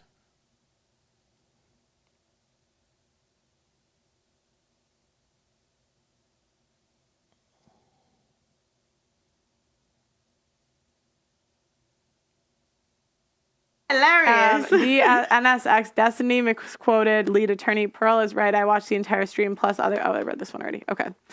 Wow, you did it. No, I skipped a lot. Wow. That was gonna be forever. Okay. I was gonna close out the show. So thank you guys all for coming. Hey, we made it. Look who's left. Hey, We survived the Pearl. I don't think I've been on a fresh and fit. We made it. That's So funny. I want to point. Literally can't believe that happened. I want to point out what you it's the said. TV. You said Africa is the best, but Nigeria is the best. I'm Nigerian. Oh, I mean, I think she was ready for. why would you say you want to go South Africa so bad? I Because think the top producer's South African. That's the reason. I think. Oh, I thought you think South on this African. podcast, I'm not South African. we Why know are who's you the then? worst, and that's white. He's Zimbabwe. White You don't people. even know Hey, he's your friend. hey, give me some white power. No, I said you did. But I just said that because I just felt like some type of way of the way she addressed the whole I'm Caribbean and you're African and I'm gonna speak. Like I just it just rubbed me the wrong way. Like, it's not that deep. Like, do you know what I'm saying? I don't really understand why she left. Caribbeans do that a lot to Africans, though. They think that they're better than Africans because they came. It's very much the way but there's a lot of tension in that respect. But I just feel like obviously, bruh, at the end of the day, if you're really gonna take that as like, oh yeah, I'm gonna leave. I mean. Dude, there's like 6 minutes left. And I think, and anyone watching, anyone that's ever watched a video with me, I do the podcast with the girls, I call everyone bro. Everybody, bro. Exactly. It's not especially being disrespectful to anyone. I don't think you meant it like that. And I don't know. We're just gonna move on. I don't. Yeah, I mean, it is what it is. But I think you should try and listen to people, though. I do think. Let's not relitigate the whole thing. I'm just saying because obviously two people. Esther, you need to listen. You need to listen. Okay. Okay. So we're gonna close out the show. So any final thoughts? Please, 30 seconds or less.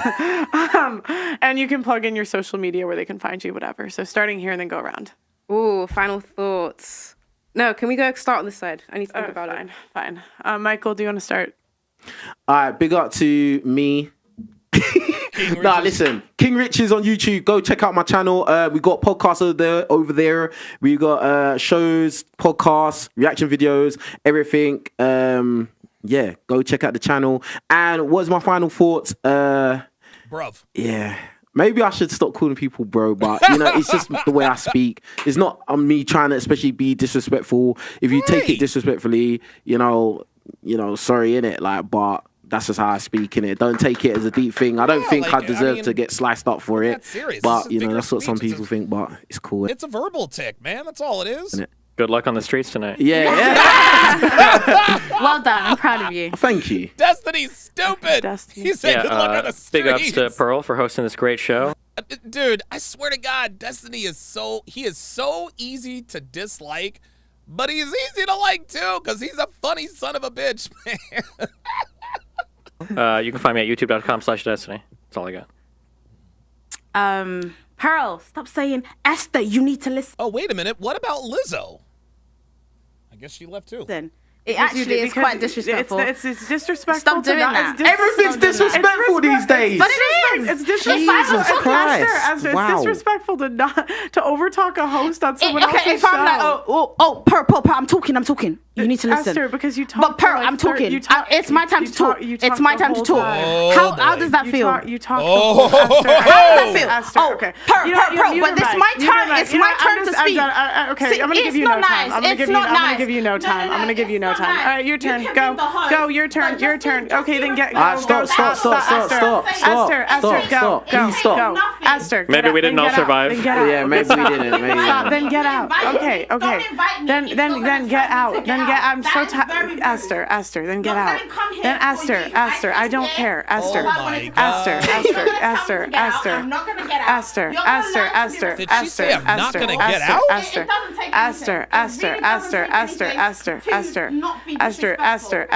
Look at you. You keep saying because you were being rude. Esther, go. Get out. Get the Esther, get out. Esther, get out. Get out of my apartment. Get out. Get out. No, get out. Get out. I'm not gonna do that. So Pearl says, Esther, get out. She says, I'm not going to get out. Thank you. Esther, no, your mic is muted. Get the fuck out of my apartment. Oh! Get out. You're going to be disrespectful the whole goddamn show. Get out. Oh! Get out. Call security. I'll literally call security. Because that's very rude. No, can you call security? No, because you are being rude. Because you are over talking me. Call security. Get it out. Unbelievable. Anyway, so you guys can follow me at SophieJoyX on Instagram. I'm going to be doing a lot more podcasts and political media stuff. And yeah, I hope to... Is she not going to leave? This is a lot of fun. And yeah, can't wait to do more. Is she really just going to sit there?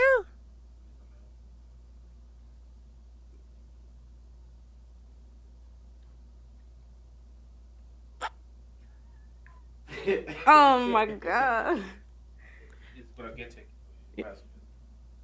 No, I want to. No, it's fine. I want to. No, because it's not fair. I'm so sorry. You don't invite me into your house and then try to disrespect me by kicking me out. I am sorry. I'm going to have my voice. So if we're gonna be here, security, we're all gonna talk because we're not gonna do that. That is very disrespectful, and that is that. You can put it. No, that's the ultimate disrespect. How dare you invite me to your house and then try to kick me out because I'm trying to tell you how I feel about how you're treating. Are you fucking kidding me? I'm not embarrassing myself. It's just so rude. It really is. I'm actually trying to help you out here. Just allow it. Is she actually Can leaving? I just say one last thing? No! Can I just say one last thing? You're saying it already. You said that, like, this just like. Okay.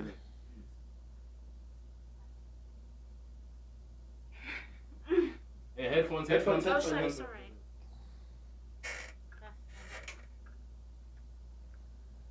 I don't know why. This is incredible, y'all. Okay.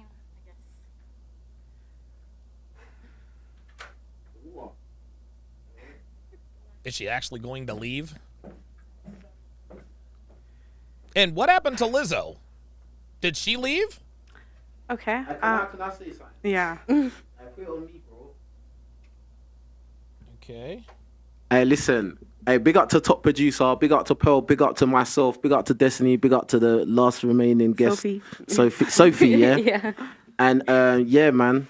So what this happened is to just a Lizzo? little message to all you ones who want to go and do podcasts, bruv. It's not easy, bruv. No, it ain't. It's not easy. Yeah. So just know what it is, and yeah, go subscribe to my channel, bro. Yeah, this happens a lot on my channel as well. Yeah, even more. So go subscribe, King Rich. You don't even know my beauty standards. You haven't asked I me. have a question for you. So there's some girl, I don't know who that is. What's her name? Nia Long. Nia. Me on Saucecast. I forgot what number I said when they said like the salary, but they were like shitting on me for it was like it wasn't even low either. It was like, I don't know, 55. just Number for what? leave? Like they asked me what salary I would date, and all the girls were like, "Oh no, you need to make it higher." But I was like, "Wow, I don't know." That's what I mean. Yeah, but I Wait a just say, minute. is it 20? I believe so. Okay. How old are you? How old are you? Google her. How old are you? No, she's No, no, beautiful. I'm not trying to be rude. I'm not. I don't know how you. I never you sound said you're really not beautiful. ageist. Okay. You're really Oh ageist. my God! I asked you a question. How old you Because are? youth does not mean beauty. People actually grow into beauty I'm as well. asking you So how I don't old really. Yes, and people actually grow into obesity. know what? How's I that was ageist? uglier younger. I have grown into. My I don't know days. what You're you're not on. listening. It's calm. What do Carry you on. think about that, Carry on. Destiny? What do you think? People date for different things at different. I'm not trying. So, like we say, like women I'm will not always. hearing anything Disney said. Not her first choice, bro. You're consistently my life easy because she's making my life. Be with a guy that make hard it is, that make less. The guy. And only top 5%. If you're fucking wife, Okay, you but probably then- aren't keeping but other. That means there are a lot of men that are bums. Do you Damn. I didn't know that Lizzo had left. I did not know that Lizzo had left. And then she just accused him of being ageist. What I've come to discover watching the pregame podcast starring Just Pearly Things is that these black women in Britain, and I said this before, like they have the same programming. It's like they're still ratchet. But like what I've learned is that their accent, the accent with which they speak, is basically lipstick on a pig. That's really what it is. That's really what it is. The British accent has a certain, it sounds very regal. It sounds very proper, right? They don't sound like they're from the ghetto or the hood, at least not in the American vernacular. But the mentality and the actions, the belligerence, the talking over, it's all still the same. But the accent on British women, black British women, hood rats, that the accent is just lipstick on a pig, guys. It's just lipstick on a pig. And this, again, is why American black women, or rather, Western black women, are abso-fucking-lutely doomed. Divine Photo with the $2 super chat says, Pearl needs fresh and fit security to kick him out. Yes, dude, Icy and Xena would have handled them bitches. Real shit. A Scout to Bradley says, after in lobby is funny. I might react to that tomorrow. Guys, on Saturday afternoon at 3 o'clock p.m., Eastern Standard Time, exclusively on Sharpe Stream. I will be reacting to and breaking down The Woman King. I will be reacting to and breaking down The Woman King. This is a Sharpe Stream exclusive. You cannot watch this. You cannot watch this reaction. You cannot watch this reaction or breakdown if you are not a Sharpe Stream member. This is exclusively for Sharpe Stream members and patrons only. We currently have a 3-day trial on Sharpe Stream. So if you want to take advantage of the 3-day trial, sign up for the 3-day trial on Saturday. If you decide you like the benefits, hang on to the 3-day trial. The Woman King, Saturday afternoon at 3 o'clock p.m. Eastern Standard Time. Saturday afternoon at 3 p.m. Eastern Standard Time, I will be reacting to and breaking down The Woman King. If you are not a member, you will not be able to watch. You will not be able to watch. So keep that in mind. That is going to be this Saturday afternoon at 3 p.m. Eastern Standard Time. Should be a banger. If we're going to stay within the English, English vernacular, I suppose, if we could. Oh man, what an episode! I didn't even see. I did not even know. I didn't know that Lizzo had left. I didn't realize she left until I saw that they were just keying in on King Rich's. Well, I'll tell you what, man. I'll tell you what, dude. You guys, this is just another example. This is just another example of Western black women, they're all alike, man. Western black women are all alike. They really, really are. They have the same mentality. They've got the same preferences. It's unbelievable, man. Different country, same result. Different country, same result. Guys, don't forget to follow me on Instagram at Donovan Sharpe TSR. Don't forget Twitter. Follow me on Twitter at Donovan's Den. Of course, make sure you scoop up my newest free ebook, Dead Bedroom, The Cure for a Sexless Relationship. Just go to tsracademy.com/free/ plug in your very best email, follow the instructions in the ebook, and watch your relationship go from the desert to the rainforest. Ah, damn it. There we go. tsracademy.com/free/ one of my, it's actually, I think it's probably the best free ebook I think I've ever written. The best I've ever written. That's going to do it for this, the 932nd edition of TSR Live. My thanks to all members, patrons, Sharpe Stream members, and super chatters. Have a great evening, guys. We'll see you next time.